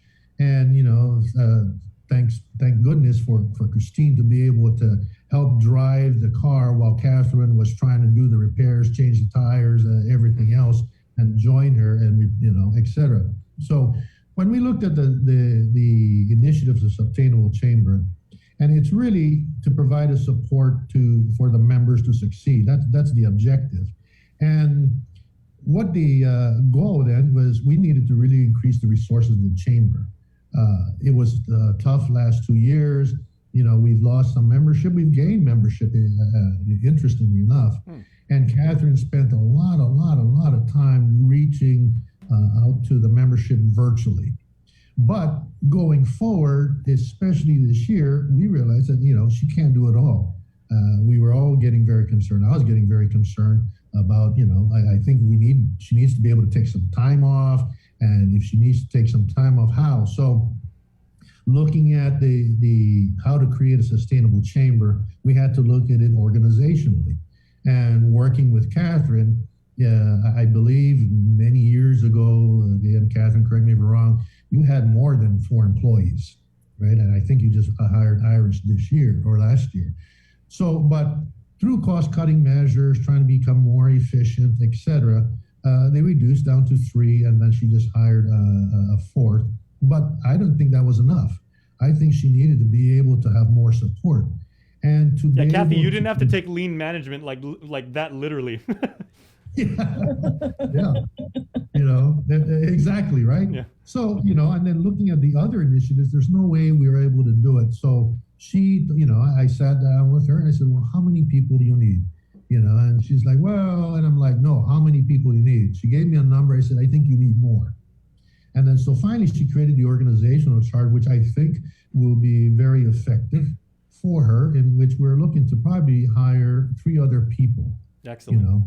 And to be able to implement a lot of the initiatives going forward. So that's the first step. The second step is that, revenues are revenues, right? And we're very cognizant about how not to overburden our membership, but the importance of the membership and the dues in being able to sustain the operations. Of course, 2 key ingredients in the revenue generation plan for the chamber was the gala and the golf tournament, the annual events that we have. For 2 years, we haven't been able to do that. We're hoping this year we're going to be able to do it. That said, we prepared a budget and we had it approved yesterday by the board. It was very conservative, looking at what the revenue streams we had. It did include revenues from the gala, and assuming the golf tournament we're able to have this year. But the expense side, Catherine has really done a great job. So, there's a lot of fun work. And I think the focal point of the chamber is going to be the strategic plan, getting it ready. So after the sustainable chamber, in which we're looking to identify additional revenue streams, such as grants or whatnot, contributions, we'll see. Then comes the economic development side. And that's going to be very critical, right? How do we do it? And that's the $1 million question on how do we do it. They already have a white paper that the board has prepared through the initiative managers. And then, we have to try to figure out how to implement it, what will work. We are going in through an election year, and, I'll speak very frankly, we need to collaborate with all the politicians. But, we firmly believe that the chamber is bipartisan. We don't care what side of the party you are. I personally don't care. I know Catherine doesn't care. Our job is to be able to help the membership in whatever way. And that's the focal point. But, we need to be heard. So without disclosing too much of the plans, because I think we're going to have some good plans, and you're going to see it evolve over the next 30, 60 days. we're going to be seen, we're going to be heard, and we have a great plan in mind. Well, I'm sorry, Ed, if I may, and maybe Ed and Kathy jump in as you see fit, but since this is an election year, it has been brought up in the past, or maybe political action committees have been formed and everything like that. Do you anticipate here in week 2 and change of the year 2022, will such a committee be formed to this and seeking prospective candidates to convincingly say, we stand behind these virtues, we want to get the following things done, the following tiers of the economy are good for us? Is that part of your plan? Well, the political action committee will continue. However, the chamber doesn't go out there and support a particular candidate, and I think the focus of the political action committee is really to key in on initiatives or issues, and whoever candidates will want to follow it or not. So while we support it and provide that additional support, the chamber is very targeted towards building its membership, helping its membership, and helping improve the economy of the island. Kathy, would you agree? I mean, and that's very, very wonderful. I'm sure things might get a little bit more dicey, say if a particular candidate, I'm not saying anyone, I'm not nailing anybody down, but if somebody, say, takes a hard position on what the minimum wage should be and everything like that, then things get like a little bit more, intense, for lack of a better term. What would you say to that, Kathy? Sure, of course. The chamber has very specific initiatives that we, hold very tight. And of course, for example, your example of minimum wage, we feel very strongly that should be, dictated by the market and not be legislated at all. And certainly the chamber is a huge supporter of Action PAC. And as you well know, Action PAC is a political action committee that was formed 2 years ago. And there are great initiatives that are going to be pushed out with Action PAC very, very soon. You'll be hearing from them just before the end of the month. So that's something to look forward to. And it's exciting. There's great things that are going to be coming out of Action PAC. I wish I could tell you because I'm super excited about it. As you can see, I'm like holding it in. But they're going to spank me because, Speaking of intense, it's a separate entity, right? So, but they're going to come out strong, and it's just going to be super exciting. So good things for the community to look out for. But certainly the chamber, there are certain key things that the chamber really espouses, right? And we're the whole idea is to make sure that we, like what Ed said, is to engage with our political leaders and community partners so that we can work together to really build back our economy, right? And yes, it's going to be a long road for tourism to rebound, but there's other things that we can do to support the tourism industry as it rebounds slowly. So those are some of the things that we that are part of the strategic plan that is being led by Ed and the board. Absolutely, and certainly it is advantageous when you have a board, Kathy, that is so supportive of your endeavor. Certainly, if it was an antagonistic situation and everything like that, we'd be singing a completely different tune and everything like that. But kudos to the relationship that you have from both sides. May I ask the both of you, is there any, heading into this year for the benefit of the membership, is there anything thematically that you've tried to put forth and just say this will be kind of like the rallying cry for our membership collectively this year? Everything's tied to the strategic plan. We have deliverables and deadlines, etc. So we do have timed releases, etc. So like with Catherine, there's so much I want to kind of release, but for the benefit of the board members, particularly some of the new board members that have just joined us, we've asked them to get involved directly in the strategic plan because we, Catherine, myself, we cannot do it alone, and we've got a great board that is stepping up already, wanting to take a lead on this initiative, that initiative. So all I could say is that the chamber is going to become more visible, and the important message that we're going to be really presenting is that we represent over 400 some businesses on the island. We have estimated maybe about 40,000 employees, and that means a lot. So our objective is purely for the benefit of the membership and the business community. And we don't want to separate minimum wage and employees from businesses because the people have the perception that we just care about is business. Well, the businesses, the backbone of all the businesses are the employees. Without the employees, we can't do anything. So we're going to be presenting a lot of things tying in the positions of the chamber, really for the benefit of the island and for the small business community and ultimately the employees behind that. Outstanding. I would say that that's saying a lot too. When you say the chamber is going to be even more visible, considering the considerable presence that you've always had, like in the community at large, anyway. Yeah.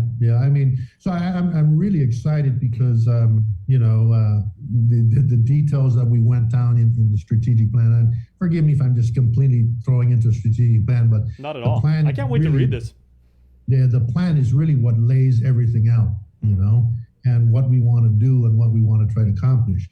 I was just thinking this morning, said, man, the challenge a chairman has is they only really have 11 months to implement something, and then that's tough, So in addition to trying to implementing the strategic plan, to develop succession, to be able to develop and support Catherine, that this mission continues despite the change.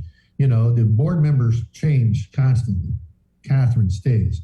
So it's very critical that we get her set up to continue on the mission without, me or Christine or whoever. Mm-hmm. It's really Catherine and the chamber staff that's going to carry on the mission. Well, that having been said, Kathy, could you give us a date of when this strategic plan will be, announced, put forth, and maybe be available for review? Now I'm thinking there's two really big things I'm looking forward to this year. It's checking out the Guam Chamber Conference's strategic plan and finally watching Top Gun 2, whenever that comes out. Hopefully yours will be out before that one because that one's hit like significant delays, but that's another conversation. Well, as Ed did mention, it'll probably be within the next 90 days. So okay. We'll probably hear, we will always present the strategic plan to the membership. And so we'll be looking out for maybe the February or the March general membership meeting to have at least an announcement and a summary of how this is going to be moved forth. We're so excited. There's just been such a refresh of our committees and our activities and our programs. Mm-hmm.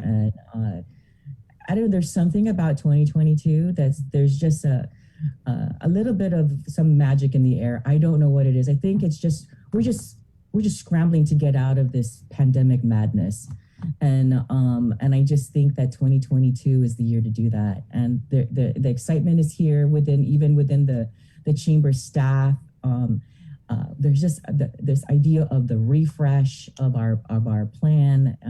There's just a lot of excitement here. So we are looking forward to doing great things in 2022. That really is sincerely, abundantly clear on your part, Kathy, because I know as long as you've been coming on, the 2 years we've been doing this show, in the early stages of the pandemic, you even said, it was almost like an existential crisis that the chamber itself, as well as its members, had. And then it was, okay, like a survival mode and then playing defense. And now you're looking at the year and, projecting, like you said, opportunity and things that you can capitalize on and room for expansion and room for growth. So how do you properly communicate this to the membership who, might still be a little bit tenuous and they were like, my balance sheet isn't where I want it to be and everything like that. How can I get as optimistic as you guys are?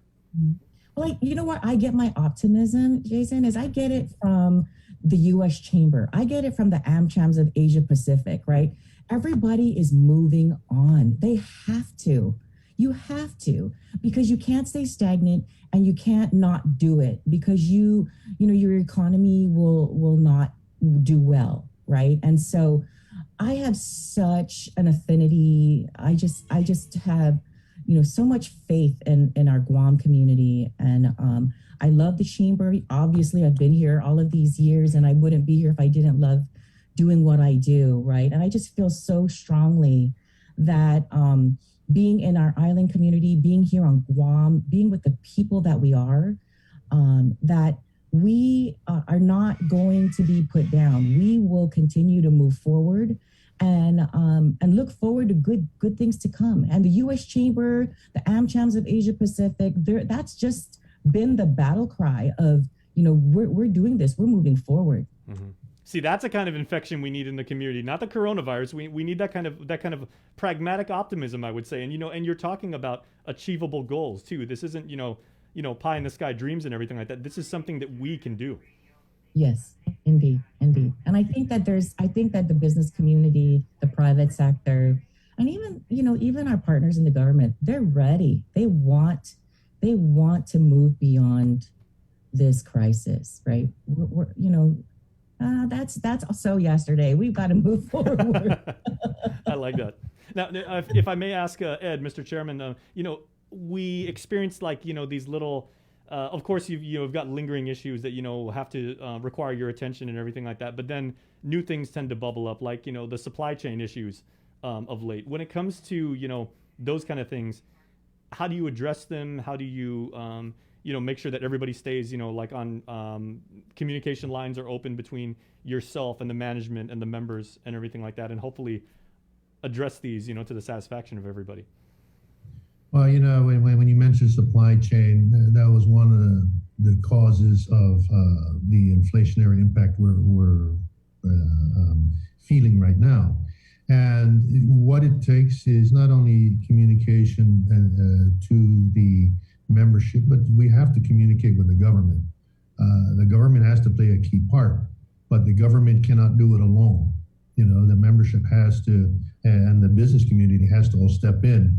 How do we get around that? We really need to, as a group, focus in on what we need to be able to sustain the island. The government's got a lot of money. How to get that out effectively is going to be the key. And what the right answer is, that's up for discussion. And but you have to use that effectively. I lean on my experience with the Guam Economic Development Authority. Remember, Jason, I think you might have interviewed me back years ago. I have. Yeah, you were a younger guy then with a lot darker hair. But hair was a little bit more like your color. These days, it's way more salt and pepper, I got to say. Yeah, well, it's there. That's why the gel hides it. Anyhow. I remember one of my mentors, Senator, the late Senator Paul Berdali. Mm-hmm. And one of the keys to economic development and diversification, it's challenging, it's difficult, especially when you're in an island that, we have the military, we have construction, we have government, but the government is tied to whatever economic activity. And then you have tourism, right? Those are the revenue streams that brings it in. Though we've already discovered through the pandemic, we've been through typhoons and stuff, and we've been able to, we're so resilient, we can come out of it. Pandemic has just caused us to start to rethink how to do things differently. So what we have is the opportunity now with the government having a lot of money. How do you spend that effectively to be able to continue the economy, to sustain the economy? Because the money will run out. That's key. And how to do that, I remember what we were talking once with Paul and I, that we can talk about diversification, we can talk about economic development, but it's a lot harder when we realize that everyone else is going after the same type of markets, particularly in the tourism side. So, one of the things that he had mentioned to me, and I'll never forget that, is that you must be able to create a quality of life, not only for our people, but for those who want to come and visit and for those who want to come and invest. How you define quality of life is going to be the key for the chamber and especially for our government leaders. It's not just throwing money in the pocket, but what will attract them to come to our island? Why would anybody want to come to our island versus, sun, sand, all that stuff. So, I think this is going to be the most important thing we're going to have to present this year. And from the chamber side, we're going to be focusing on our initiatives and how to work towards that quality of life. That's deep, quality of life. So, and again, you guys have really teased the fact that this strategic plan, when it comes out, is going to be big and have big impacts and everything like that. So is it fair to say that this is really going to be the first year when the chamber will really put a lot of work towards finally getting economic diversification, like you said, so it's not all hinged, solely on tourism. Yeah, no, yeah, and you're right. I mean, when you do a strategic plan, right, you have to understand your weaknesses, and there are facts that the island and that we have to realize. Tourism is going to always be a main source. Can we develop anything outside of tourism? Well, you've got a lot of other areas going after the same type of industries. So how do we build that?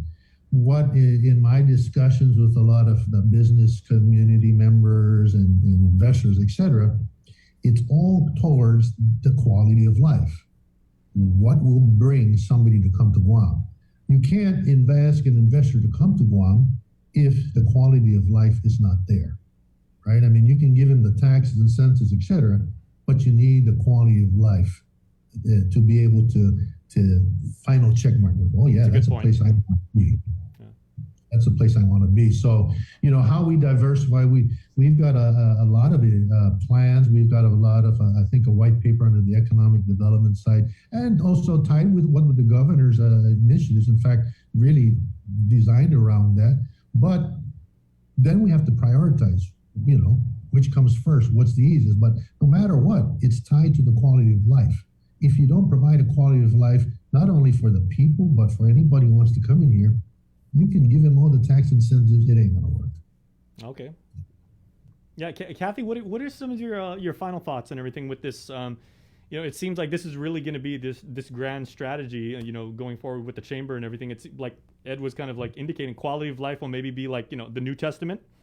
It's going to take up like that much of the that much of the strategic plan. I mean, indeed that is such a big part. You want to spend a lot of time like really reinforcing that point, but operationally carrying out that plan and executing on that plan and everything like that. Like, what do you foresee, Kathy, as some of the challenges, but then also some of the things that again you're looking forward to really starting to work on and really see come to fruition?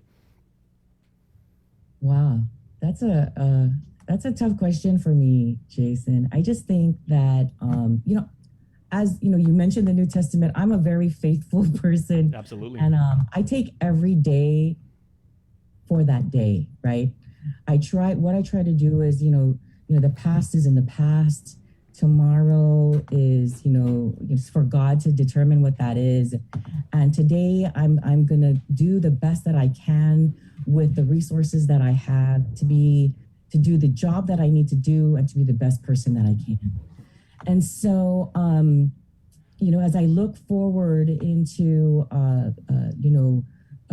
pushing this strategic plan and having it come to fruition, I'm excited that we get to look to our 100 years in the next 2 years with a solid staff, with a solid organization, and a growing and sustainable economy that makes Indo-Pacific, that is going to be the jewel of Indo-Pacific region. That's going to have the Asia-Pacific people, want to be part of Guam, and to have our brothers and sisters in the United States, stand up a little taller and be, proud of who we are and what we do and how we represent our United States, and how we represent the beautiful island of Guam. And I'm so excited to be a part of what makes Guam beautiful and unique and gorgeous in the eyes of our people and the eyes of our Creator. And I'm just blessed to be able to say that and to be able to be part of it. So absolutely, very, very well said, Madam President. Well done. Well, like they say, the best way to lead is from the front. So it's abundantly clear again that like the people that are running the chamber right now, are the best men and women for the job. So, Mr. Chairman, Madam President, again, we wish you the very best as we head into what's going to be hopefully a year filled with opportunity and us being able to realize like some of those goals. So once you get that plan and everything like that, please send me first. WhatsApp it, email, like whatever like that. That's going to be exciting reading. One last quick plug, Jason. Yes, please. And, you know why God put our eyes in the front? Why's that? To always look forward. Amen. Very good. Amen. Okay. That's Ed Antalan, book 1, chapter 3, verse 15. No. Well, maybe in that strategic plan we'll start like the book of Ed. Maybe, I don't know. I don't think so. There's definitely got to be a book of Kathy. You would think. Given her tenure. Yeah, well, thank you both, and we applaud you for your vision, and best of luck in executing this plan, and we will definitely talk to you soon. Okay. Thanks, Jason. All right. Thanks, care, Kathy. guys. Thanks, Ed. All right. Stay tuned, everybody. Tomas Manglona has his special report on the impeachment of Governor Ralph Torres. That is coming up next. Stay tuned. We got big things coming up after the break. Mariana's Irrigation. Pacific Matters is a half-hour news, culture, and lifestyle show focused on issues that impact Guam, the Northern Mariana Islands, and the larger Pacific region. Join Tomas Manglona every Monday to discuss politics, trends, and take a deep dive into the issues changing our island home. Because what happens in the Pacific matters.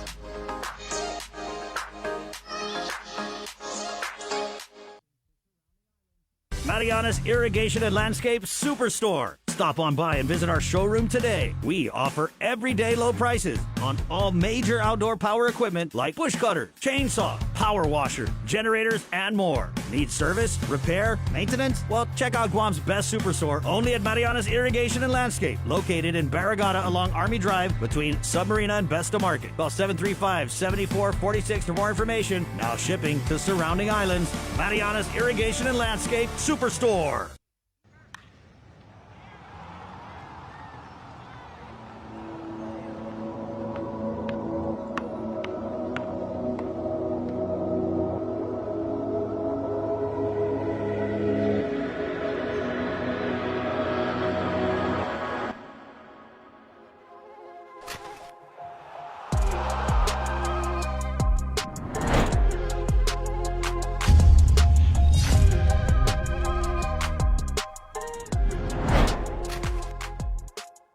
Get the job done the right way by getting the right stuff at East West Rental Center. With years of experience helping builders, we definitely got what you need. Call 646-1463 or visit us in Upper Tumon. Open Monday to Saturday from 7 a.m. to 5 p.m. and on Sundays from 8 a.m. to 5 p.m. I didn't get screened because I was just afraid of it. I procrastinated. I didn't have any symptoms. I didn't have insurance. I didn't want to know. There were several services that was available to me. I got a mammogram. Colonoscopy. I know in my heart that early detection saved my life. And I just tell people all the time, please go get screened. GU Self-Storage, conveniently located near the Harmon McDonald's. We offer affordable rates, online payments, and auto bill pay for your convenience. Plus gate access daily from 6 a.m. to 9 p.m. Call us today at 648-7867 for more information. Do you feel like you're missing out on something? Make life more rewarding with Pacific Points.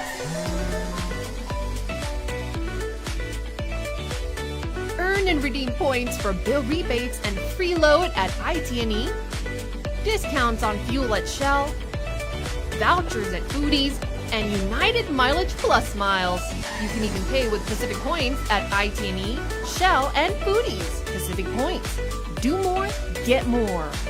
KUAM's multi-platform morning show, The Link, just got a little more delicious with Feed Me Fridays. Chris, Sabrina, Jason, and the rest of the morning crew will take some time off each Friday to talk, taste, and tempt you with all the latest and greatest food and drinks on Guam. Old faves, new hits, and everything else we can put in our bellies. It's Feed Me Fridays on The Link. Brought to you by King's Restaurants, Ruby Tuesday Guam, and Devondale. Real milk from free grazing cows. This season, KUAM Communications is ready to go with more games, more championships, and more sports specials guaranteed to bring out the fan in you. Don't miss a minute of gameplay from NBC on KUAM TV8 or from CBS on KUAM TV11. We're bringing you all the action and excitement brought to you locally by Marianas Irrigation and Landscape and Docomo Pacific. Let us know what's up on our KOM News WhatsApp tip line at 671-727-0094. Share information about what's happening in your town on Guam or the CNMI and what you want us to know. Reach us on WhatsApp at 671-727-0094.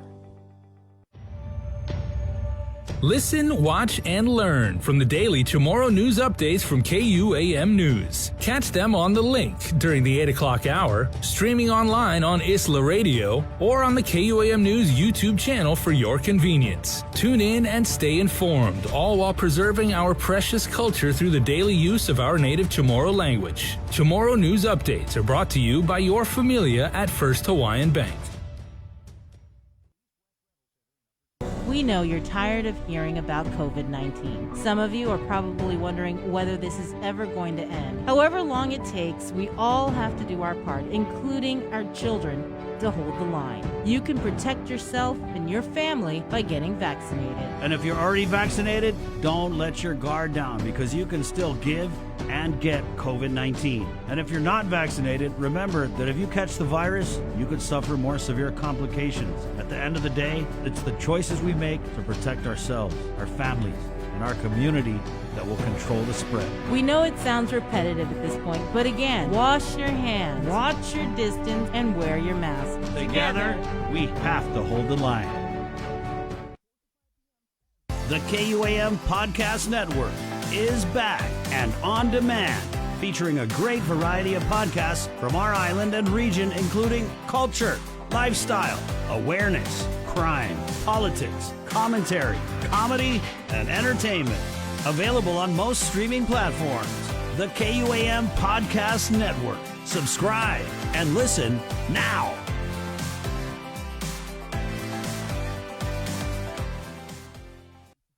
Uno Mixed.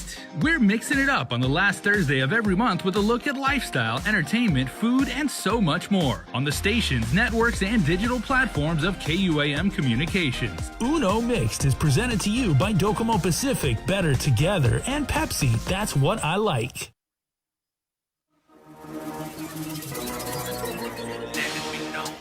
Guam and the scene of mine. Let it be known we represent the island line. Yeah, let it be known we living out our dream. We keep our eyes on the prize and fulfill our destiny.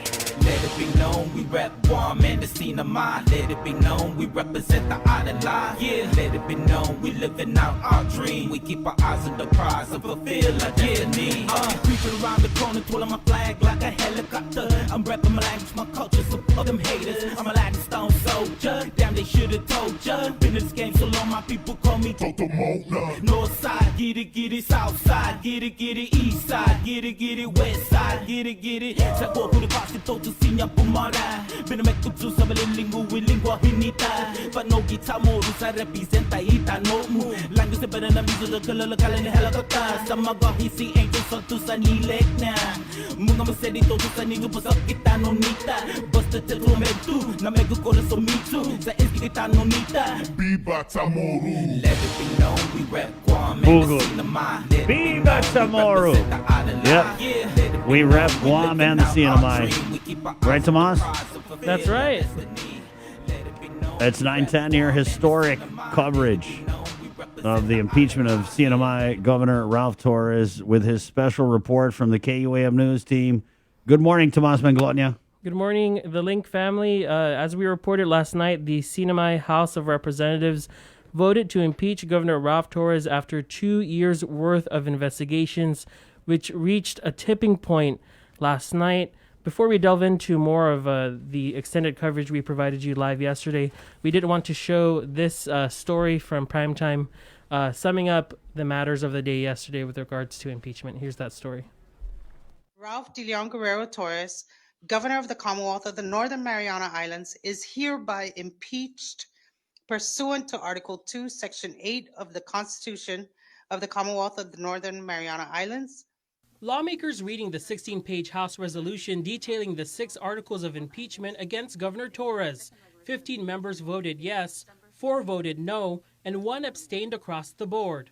Torres's Republican allies not breaking rank, while factions of those in the Democratic Party and independent Republicans backing Lieutenant Governor Arnold Palacios pushed the articles through the 2/3 threshold needed to impeach him. We are here today because Governor Torres is unfit to continue in public service. His offenses against the Commonwealth warrant his impeachment and removal from office. And we, the legislature, the first branch of government, have a duty to hold him accountable and prevent any further harm to the people's trust. The governor now charged with 2 articles of felony commission, 2 articles of corruption, and 2 articles of neglect of duty. It now moves to the Senate for a trial. Crowds of supporters for and against impeachment gathered outside the legislature, with many filing in to deliver hours worth of public comments, including the governor's brother. Lo hamdunman man served din si governor inti nga si governor kasintaw to ti criminal tad zangingwa hababa bidanya inti nga na tazen tension po no.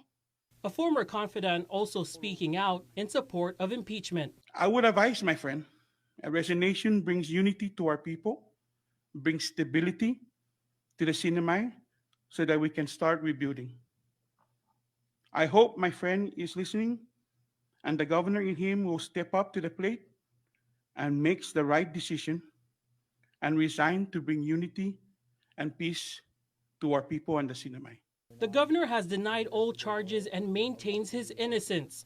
At a recent press conference, he acknowledged the likelihood of impeachment and says he looks forward to a fair trial in the Senate. Tomas Manglotnia for KUAM News.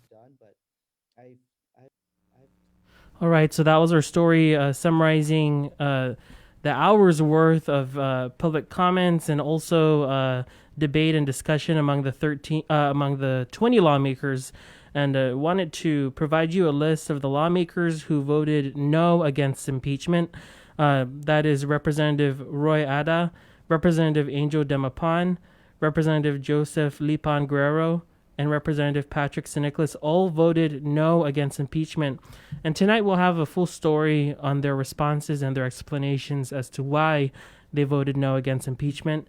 We should also note that Representative Joseph Flores abstained from voting for all 6 articles of impeachment. Again, those articles, 2 for felony commissions, 2 for corruption, and 2 for neglect of duty.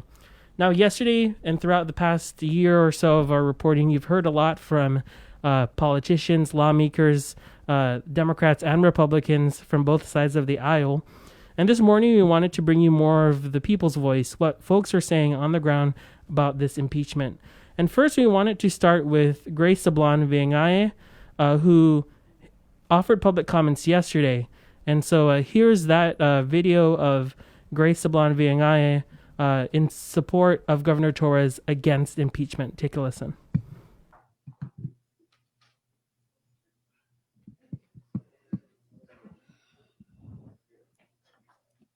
Hafide Tiro. Good morning, respected congressmen, congresswomen, speaker, vice speaker, and everybody that's present here today. Listening to Mr. Bennett, I am Grace Sablan Viangaye. I am representing myself, citizen of the CNMI, speaking based off of my constitutional rights and as a constituent. Listening to Mr. Bennett, he called you guys the jurors. Let's make some clarification. This is not the court of law. This is the legislative branch of government, legislature. You guys are not jurors. You guys are House of Representatives, members of this wonderful 22nd legislative body. And for clarification purposes, we can go over 3 minutes according to your House Rule Conduct session. We are accorded a 5-minute time and another if need be. And according to your House rules, you will make the majority decision, not just you, Speaker. And I'd like to say, just based off of what Mr. Bennett also said, was that Mr. Demapon was appointed by the governor. What does that tell you, honorable men and women, that your position now is going to be degraded? Your position now is in the hands of who's going to appoint who? No. You have been voted in and seated in your official capacity because of the people, by the people, for the people. I wanted to make that clarification because we are not the court of law. You are not the public auditor's office. You absolutely are not the FBI agents. You are honorable men and women of the legislative branch. With that said, Mr. Speaker, for the record, I did request, verbal request, for the discretionary expenditure funding receipts of certain representatives, and I will follow up that with an official letter, Mr. Speaker. As a constituent, I am entitled to that. That as we place a great leader such as Ralph De Leon Guerrero Torres, with what is looking now like a court of law, we now are bypassing the executive privilege, to my understanding. Our governor is the governor of the CNMI. So if you were to look at that status and level of leadership capacity, executive privilege for the president, similar to the governor of the CNMI. And I'd also like to point out, you honorable men and women that are sitting in your seats today, you make the decision amongst yourselves. And I commend you because this is a bravery act. However, have you gotten your evidence? Look across you, left to the right, individuals sitting next to you. Do they have heinous crimes? Do they have any pending cases? He who has no sin casts the first stone. But what I'd like to say is our House of the legislative branch here, how can you sit there comfortably as leaders, knowing that you have House members pending cases, and you say there's biases? I just heard David Goliath. Let me explain something. When I came back home, I didn't work for the government. I worked for a nonprofit.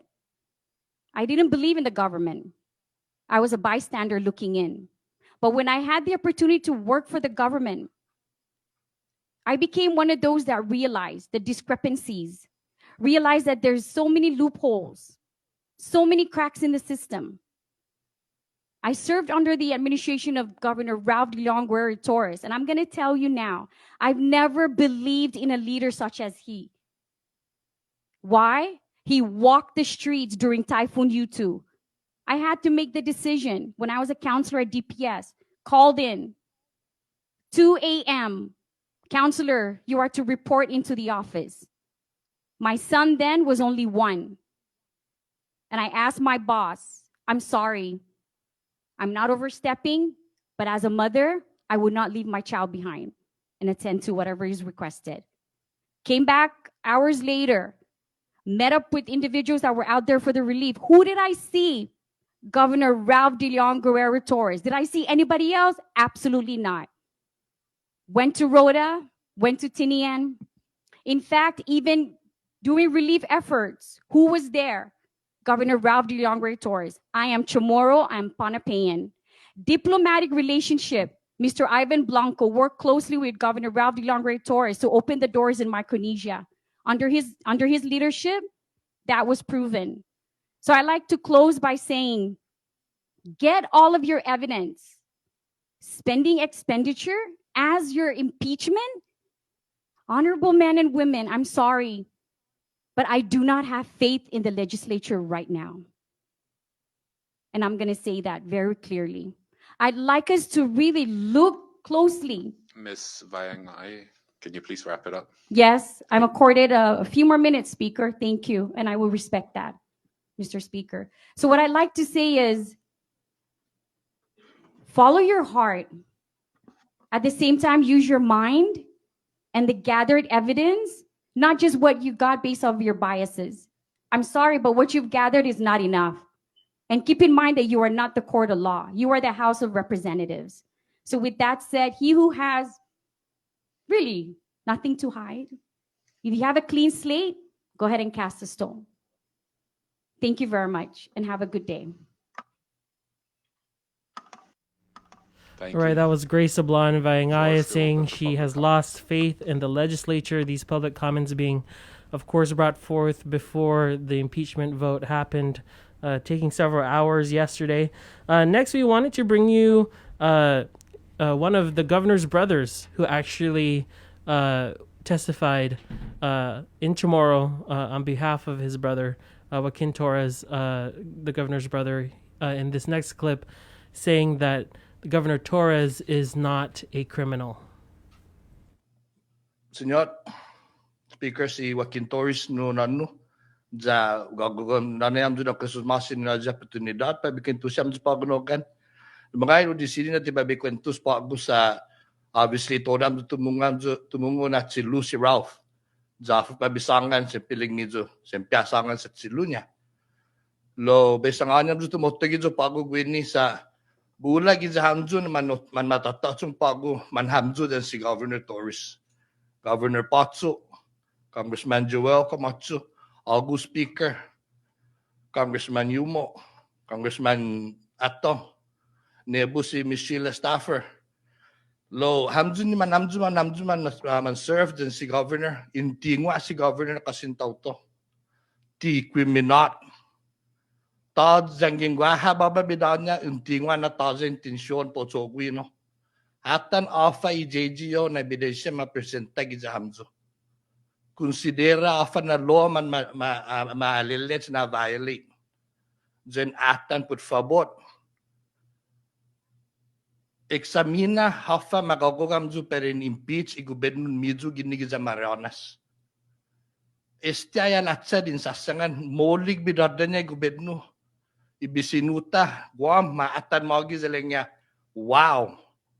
Taimanu pata duplicate si Sonia gubernur ni task force gisa Marianas. Ti gubernur at sumogi todo iji. Itaramenti ita gisa sinema Marianas. Lo zangin pata kusufay na gubernur. Sa taliles nigi bidanya. Lo taatan todo lo kisay moling na bidanya. Fanano zung dino zung zanatan maski Tres Santos na tauto manutagi pamasupote gubernur. Atan na posisyon sinong tufong gidos karnay. Zangin inaatan ni Haji in representa no. Interamenti da ni mas majurat giza Marianas mangaygi na manutugi mafasozo mafasinamzo por favor mga ma-impeach si gobyerno. Zangin patalango si gobyerno pago sa Batanayo ni Senate hafat sa senuzong parefa magunta siya. Netsuka maulig bidada mo. Zatizan momyo benlango so. Nigi bidada niya si Selina. Tatunga di tututun si Congressman Babauta asangan gugun malunzo be impeach si gobyerno. Lo hamzo na niya manggaygi gini aga sa manggaygi hamzo gini Congressman Patso, Congressman Joel, Congressman Yumo, Adman Manita so insangangan niya do di sitempo Congressman Ato. Di ngayon na bin support impeachment sa intingwa na moli ki gobyerno bidada niya. Ms. Staffler, Ago Nuevo gini, you're new. You look at the evidence. Look at what they're presenting. I ask of you guys, Congressman Yang Tumay, atan put forward afa mapresenta. Kumagay na nahong matutsinya gano'n na level penimpeach si gobyerno. Pudigwa 1, 2, deskonto na Democrat hindi intensyon niya. Ufafay sinamzo. Put favor, considera afen tsetsegi afen sesenuzong pa tautota para gobyerno pa familyan niya pa familyan midzo todo consideramzo por favor zo fa fesinamzo na munga mabota po ma impeach itsilu padgun por favor fa fesinamzo Jesus Masi Speaker. Thank you, Mr. Torres.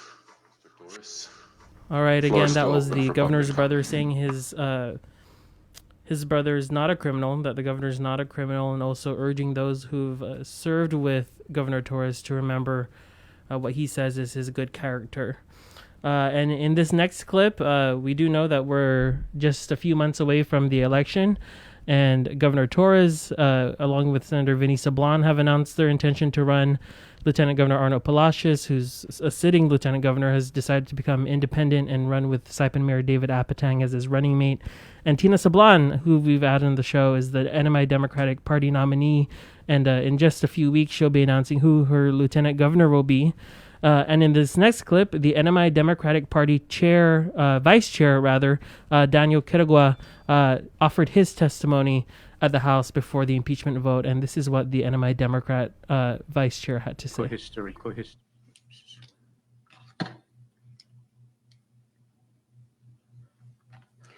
We are brought to this moment today, and not for any celebratory event to memorialize the achievements of our children and expound on how bright their future could possibly be, but rather to render judgment on your fellow citizen, our Governor of the Commonwealth of the Northern Mariana Islands, Ralph Torres, for his willful violation of his sworn duty and infidelity to the rule of law.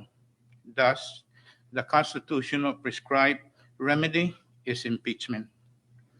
Honorable ladies and gentlemen and members of this august body, your vote to impeach Governor Ralph Torres is so consequential because you're not only voting to impeach him, but most fundamentally, to prevent lawlessness and affirm citizens' absolute and unambiguous authority over their government. The sacredness of citizens' trust is the embodiment of a democratic system of government. I honestly thought that the impeachment of former Governor Benigno Arfitio back in February 11, 2013 will be the first and last time that this august body will exercise its constitutional duty to remove from office a disgraceful elected official. Sadly and regrettably, here we are again today, meeting in this very chamber to repeat the same process what the 18th legislature did just a short 8 years ago, to remove Governor Ralph Torres from the office of the people based on corruption charges and abuse of power. While you may differ in any of the impeachment resolutions, none of you could possibly excuse and forgive Governor Ralph Torres of his most egregious and contemptible conduct, which is his betrayal of the people's trust. Trust is the cardinal principles of democracy. Once it is violated and destroyed, it suffers irreparable and lasting damage. Governor Ralph Torres cannot defend this government if he is not held accountable to its laws. He cannot command citizens' faithful obedience to the law if he is the perpetrator of its violation. He has lost any moral authority to govern its enforcement. Failing to impeach Governor Ralph Torres sends a message to our young citizens that those in power not held accountable for their misdeeds are above the law. An historian, writer, statesman, and politician, the 26th President of the United States, Theodore Roosevelt, said it succinctly well, quote, "No man is above the law, and no man is below it. Nor do we ask any man's permission when we require him to obey it. Obedience to the law is demanded as a right, not as a favor," unquote. Governor Ralph Torres violated our laws, defied the constitutional authority of the legislature, and arrogantly unfaithful to the people's trust. He is not above the law. Therefore, he must be forced to obey the law by removing him from the office that demands it. Upholding the integrity of the office of the governor and the institution of our government depends on those citizens, elected or otherwise, who genuinely believes in its infinite power to make the lives of its citizens better. By voting to remove Governor Ralph Torres from the office of the people, You are defending the idea that a government's legitimate and moral right to use its power is justified and lawful only when consented by the people over which that political power is exercised. For your unyielding devotion to the Constitution and loyalty to our citizens' inalienable right to justice, I ask that you peacefully and honorably make your voice heard. Vote for the impeachment of Governor Ralph Torres. It is morally, ethically, and legally right to do so because you also have sworn to protect and defend the Constitution and laws of the Commonwealth of the Northern Mariana Islands. By failing your duty to the Constitution, you are aiding and abetting to the destruction of citizens' Mr. Kitugwa, sorry to interrupt, but please wrap it up. Yes. Thank you. Fundamental right to clean and honest government. Do not give Governor Ralph Torres a favor to escape away from taking personal responsibility for his covert, fraudulent, and unlawful use of the people's resources. He has demonstrated consistently that his concept of people's interest was subserviently inferior with his concept of his own interest. For betraying the most sacred power of citizens, their vote of trust, Governor Ralph Torres is a danger to this community. Mr. Kitugwa, I'm Yes, going to I give you will be 30 wrapping it up, seconds, please. sir. Must be forever barred from holding public office ever again. This could only be possible if you, as elected representative, execute your rarest constitutional obligation to the people and the law by impeaching him and removing him from office he occupies but has very little respect and allegiance to. Lastly, honorable members of this august body, grace your children with the honor of your integrity in upholding the constitutional dignity of the office you all were entrusted to represent. Remove Governor Ralph Torres from the office of trust by voting in favor of the impeachment resolutions and relieve this community from their prolonged griefs and suffering. Our people have endured their pain long enough. Thank you. Thank you, Mr. Kitugwa. Floor is still open for public comments. Again, the presence of Vice Chair of the I Democratic recognize, Party, Daniel Kitugwa, possibly marking the tone that will be set for the coming months, given that there are now 3 teams running for the gubernatorial seat, and many saying that, at least on the Republican side, that some of these investigations are politically motivated. We did want to end with this clip from 2 residents of Saipan who support the impeachment. They give their reasons why they agree with what the legislature eventually voted to be the second impeachment in NMI history. The comments.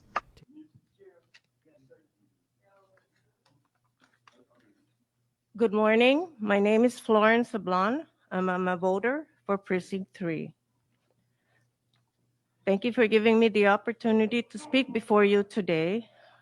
First and foremost, I am in support of the legislation to appropriate the $1.3 million to fund the $500 bonuses for the CNMI government retirees, the joint resolution for the issuance of a new local stimulus, and the House Resolution 22-14 to impeach the governor.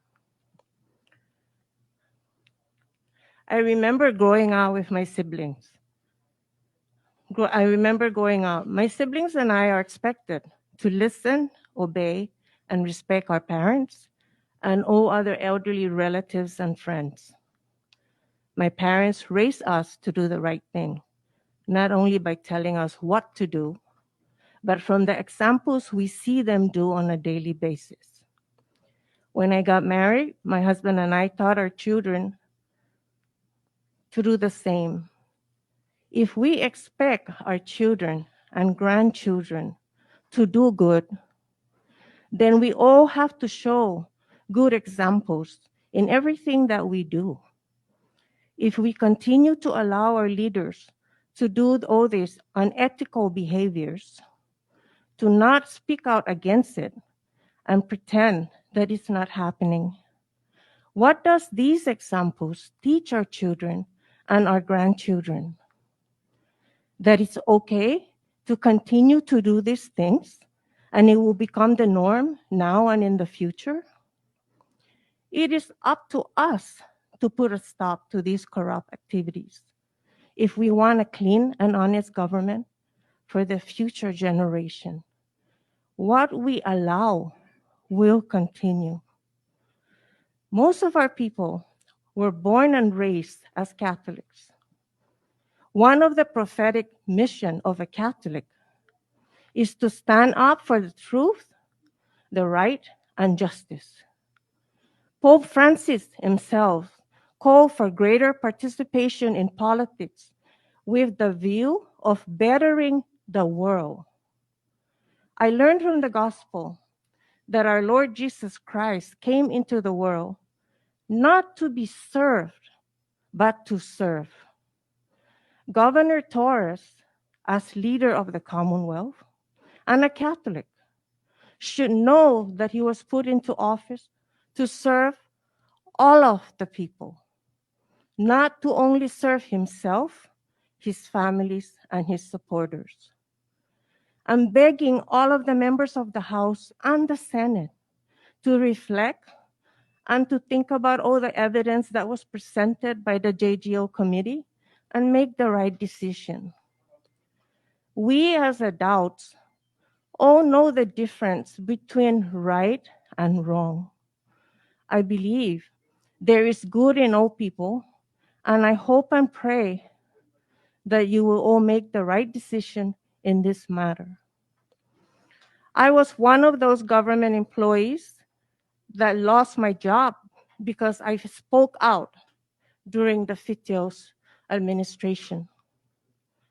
I do not regret that I lost my job. I spoke out for the future of all of our children and grandchildren. We need to make these changes now. The whole world is suffering from climate change because of greed and power that corporations are doing to ruin the earth. This is what we're leaving our children, a ruined earth, and we're also leaving them with governments that are corrupt. Is this what we want to leave for our children and grandchildren behind? Please remember them when you make your decisions. Thank you. Thank you, Ms. Sablan. For those giving public comments, if you have written comments and you would like to submit it for the record, please give it to our Sergeant at Arms. Thank you. Floor is still open for public comments.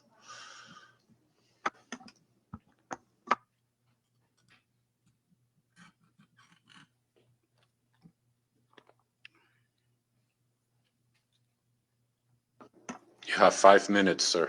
Yes, sir. Good morning, Honorable Speaker, Mr. Edmund Villagomez, and to the members of the 22nd Legislature. My name is Fabian Muña Indalecio. I'm for myself in here, representing myself. Okay, today I would hope that you will be fair and non-biased in this impeachment proceeding of our Sinamay Governor Ralph De Longuero Torres, who is charged of corruption. I will hope that these members will put political loyalty aside, for this should not be about Republican nor Democratic Party. This is about our people who are in fear and are in silence. They have watched and listened to you of all the evidence during the JGO investigation and believe our governor is guilty of corruption. Today, people will be listening of your decision to either to vote yes or no to impeach our governor. People have entrusted you. Do not betray their trust, for they have put you in that seat you are sitting now on their behalf, because you promised to serve in their best interest and not to the governor, Ralph De Longuero Torres. All 20 of you will be facing with the most challenging decision unlike before in this chamber of the People's House. Half of you have partaken in the JGO investigation committee for over 6 months with stack of gathered evidence, while the other half of you are in special reviewing committee to look over at the evidence to validate this article of impeachment. You all agreed of irrefutable facts of the evidence to move forward today now before you. So I have no doubt to believe that you will be fair, and is prepared to deliver a very important historical decision based on all document of factual evidence for the impeachment of this Governor Ralph Delonguero Torres. By now, you should be prepared with the understanding of the magnitude of the crime committed by Governor Ralph Delonguero Torres. This stack of evidence is not just about wheelbarrow purchase of first-class travel and fishing gears. It's all about the illegal misuse and abuse of a public fund close to $1 million. So therefore, the governor is guilty of commission of felonies, corruption, and neglect of duty in violation of Article 3, Section 19 of the Constitution of the Commonwealth of the Northern Marianas Islands, as stated in the article of impeachment. Let it be known among all of you that some of you who is sitting in here may have pre-decided your voting decision since before you reported in here. I only ask this: have you listened to the people of the Sinimay, what they are saying about corruption? If you are coming in here with the mindset that you will be more of protecting a corrupted governor and not for the people you serve, then you are just as guilty to condone corruption. You have no place in this chamber as a public servant, but a traitor to your people. Again, my name is Fabian Muña Indalecio, and I volunteered to be the voice of our people who we share the same sentiment and is against a corrupted Sinimay governor. I have listened and I have been vocal on their concern. Our people are angry, but are more in silence in fear of this governor. Have you done the same as an elected leader? I choose to believe that some of you have neglected this duty. Your constituent is so much in fear, and don't you deny this. Many, as they put in their own words of, he needs to be kicked out. In conclusion, I would hope that those of you who are confused right at this moment, as you are sitting on this hot seat and all eyes on you, be mindful that what you are about to decide will dictate your political re-election coming November 2022. Give your constituent the peace of mind, give them the hope and assurance that suffering must end and justice must prevail on their behalf. Have the decency and the dignity to make the decision to impeach the governor, for you know the fact before you that he's guilty of corruption. Make no mistake on that. People are watching you at this very minute as you are preparing to decide the fate of our governor to put an end of his corruption. Don't be a fool before the people of the Commonwealth and the world to protect corruption. Enough is enough, and impeach Governor Ralph Delonguero Torres of corruption and betrayal. It's the desire of the people you are serving. The cries of the people in silence. Viva Toto Marianas, Commonwealth of the Northern Marianas Island. Estadan, adios. Adios.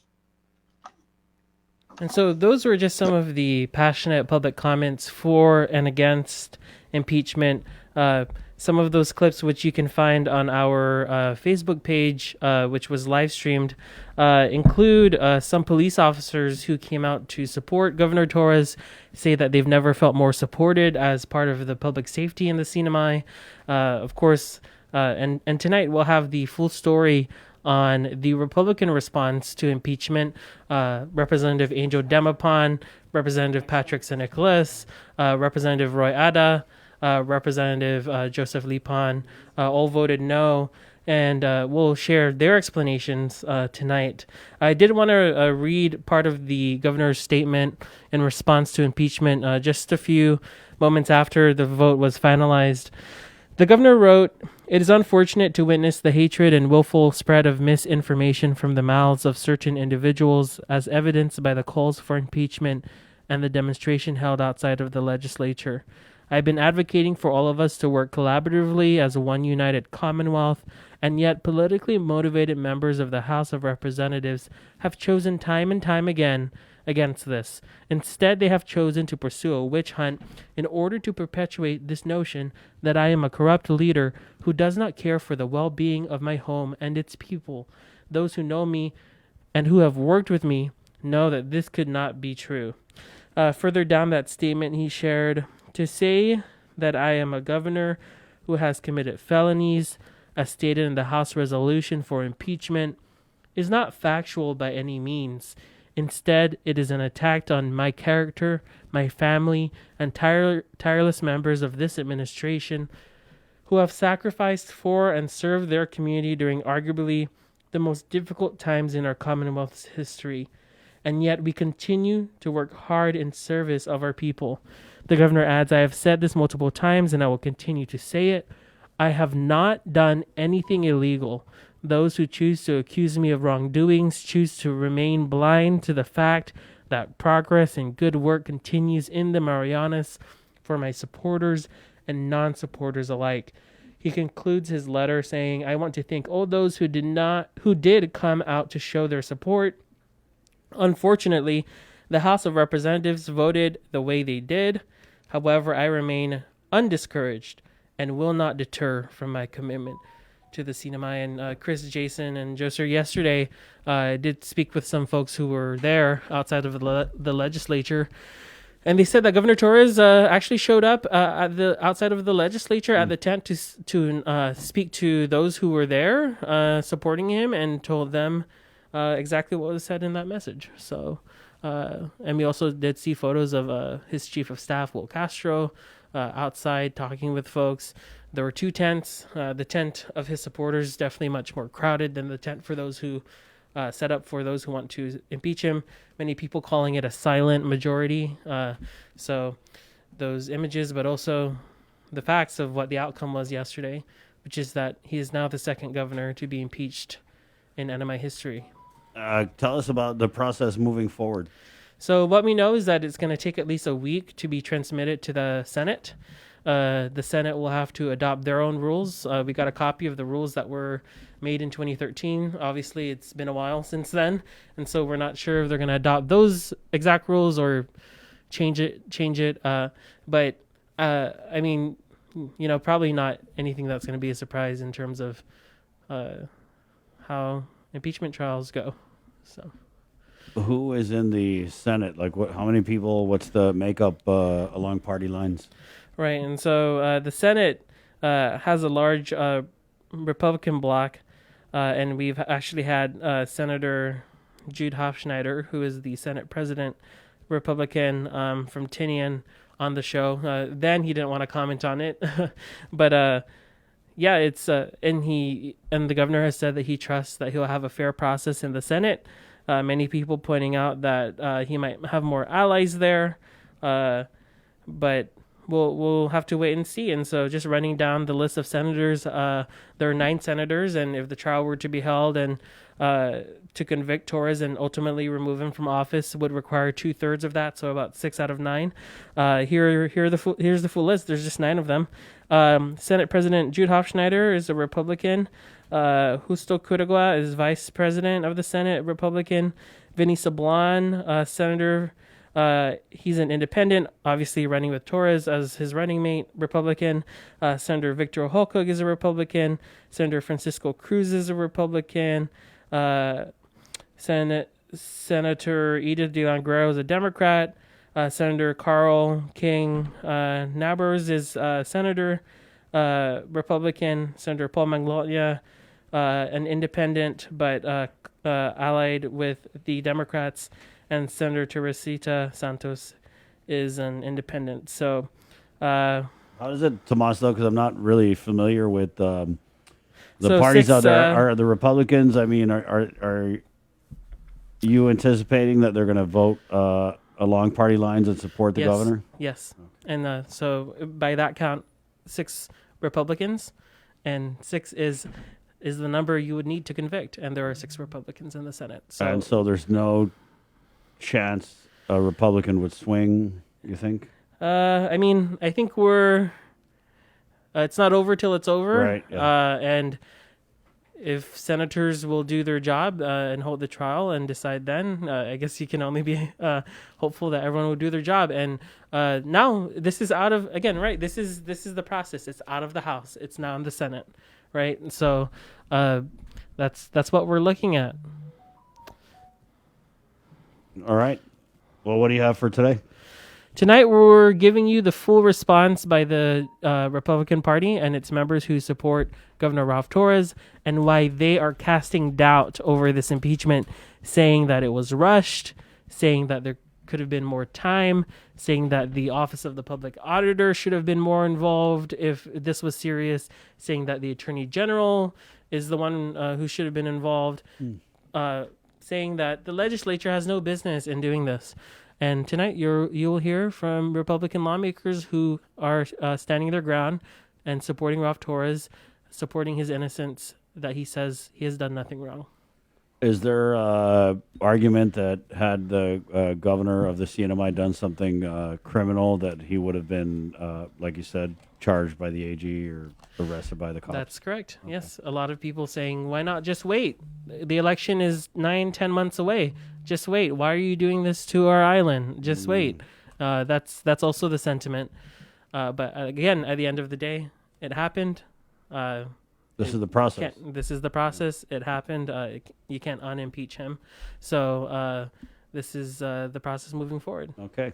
All right. Thank you, Tomas. Thank you. So we're eating burgers for lunch? Is that what's happening? Yeah, I think Jay said he was treating. Right on, yeah. All right, we got that on record. Right on, yep. Okay, good morning. It's Thursday, 9:50. We're going to take a quick break, come back, and close out the show with Cover Me right here on the link. Thank you, Tomas, for your coverage. Thank you. Brought to you by Pacific Points, Calvo Enterprises, ITD, and Jack in the Box. Good morning. Yeah, sorry, real quick. I'm Yeah, hearing Jay. one of my friends just WhatsApp me. He said COVID testing over the Guam Medical Plaza, very, very well attended, let's just say. Yeah, that's Dr. Berg's clinic. Also, we know UOG's, the vaccination facility is not open today. That's normal because it's because it is Thursday Yeah, and if you're Sundays just are not joining us, available. guys, we started the show. We did a screen share trying to book an appointment for Tizen testing for COVID-19. Sold out today. Yeah. They did say they would accommodate limited walk-ins. Jay, what's it look like for tomorrow? Are there a few slots left? Or? Yeah, last time I checked on by going to tinyurl.com/COVID stops with me. Friday and Saturday they still had slots available. So And if you're also just joining us, we did play a great interview, a lot of information in there that Nestor did with Dr. Nathaniel Berg, who is the chair of the Governor's Physicians Advisory Group. There's a little sniblet in there where he said 422 cases. Yes, it's a lot, but they believe we're going to be okay. And to continue whatever it is you guys are doing out there, they want you to continue it. I want you to do better. I don't want you to continue 500 positive cases. I want you to try and do something. The advice from the former PAG chair was don't gather if you don't have to. Okay, and the masks, right? There was also new guidance that came out for masks, Jay. I don't know if you saw that I didn't see nationally. that one. We'll probably get it on later. It's 9:52 though. Break Nonza, come back and close out the show. This is The Link. Good morning. Do you feel Rise like and you're shine. missing out on something? Make life more rewarding with Pacific Points. Earn and redeem points for bill rebates and free load at IT&E. Discounts on fuel at Shell. Vouchers at Foodies. And United Mileage Plus miles. You can even pay with Pacific Points at IT&E, Shell, and Foodies. Pacific Points. Do more, get more.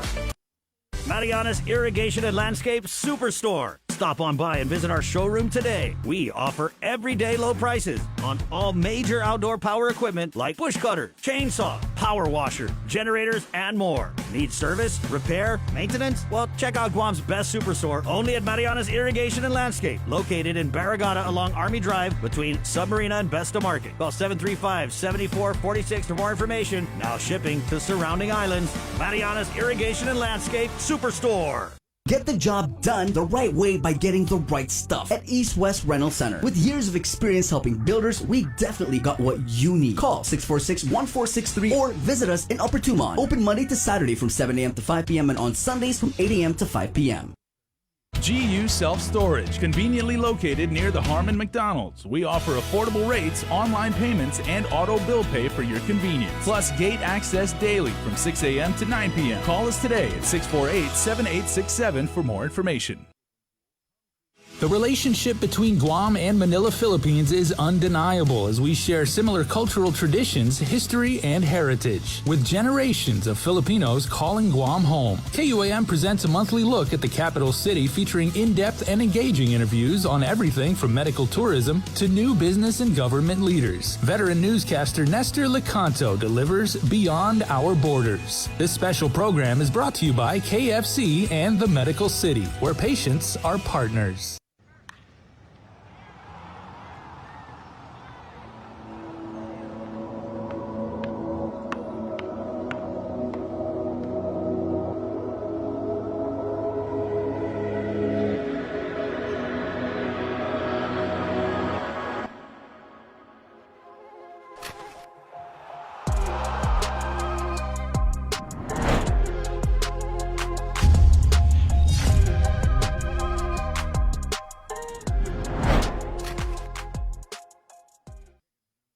Let us know what's up on our KOM News WhatsApp tip line at 671-727-0094. Share information about what's happening in your town, on Guam or the CNMI, and what you want us to know. Reach us on WhatsApp at 671-727-0094.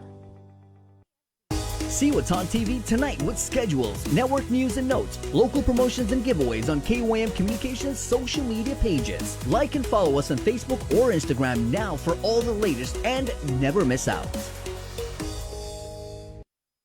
The KUAM Podcast Network is back and on demand, featuring a great variety of podcasts from our island and region, including culture, lifestyle, awareness, crime, politics, commentary, comedy, and entertainment. Available on most streaming platforms. The KUAM Podcast Network. Subscribe and listen now.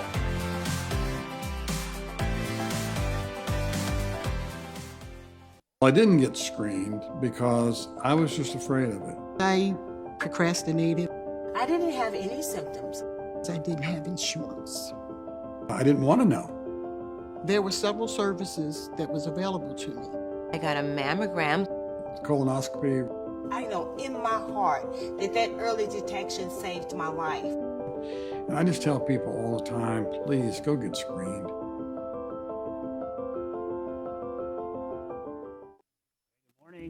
Morning. Thanks for joining us. Good show today. A lot of info out there.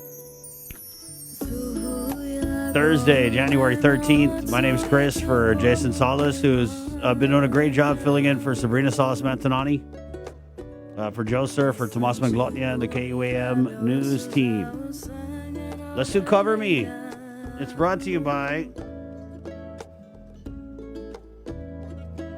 Burger King at Docomo Pacific this morning. And we're going to go ahead and end the show right after Cover Me, so thank you guys.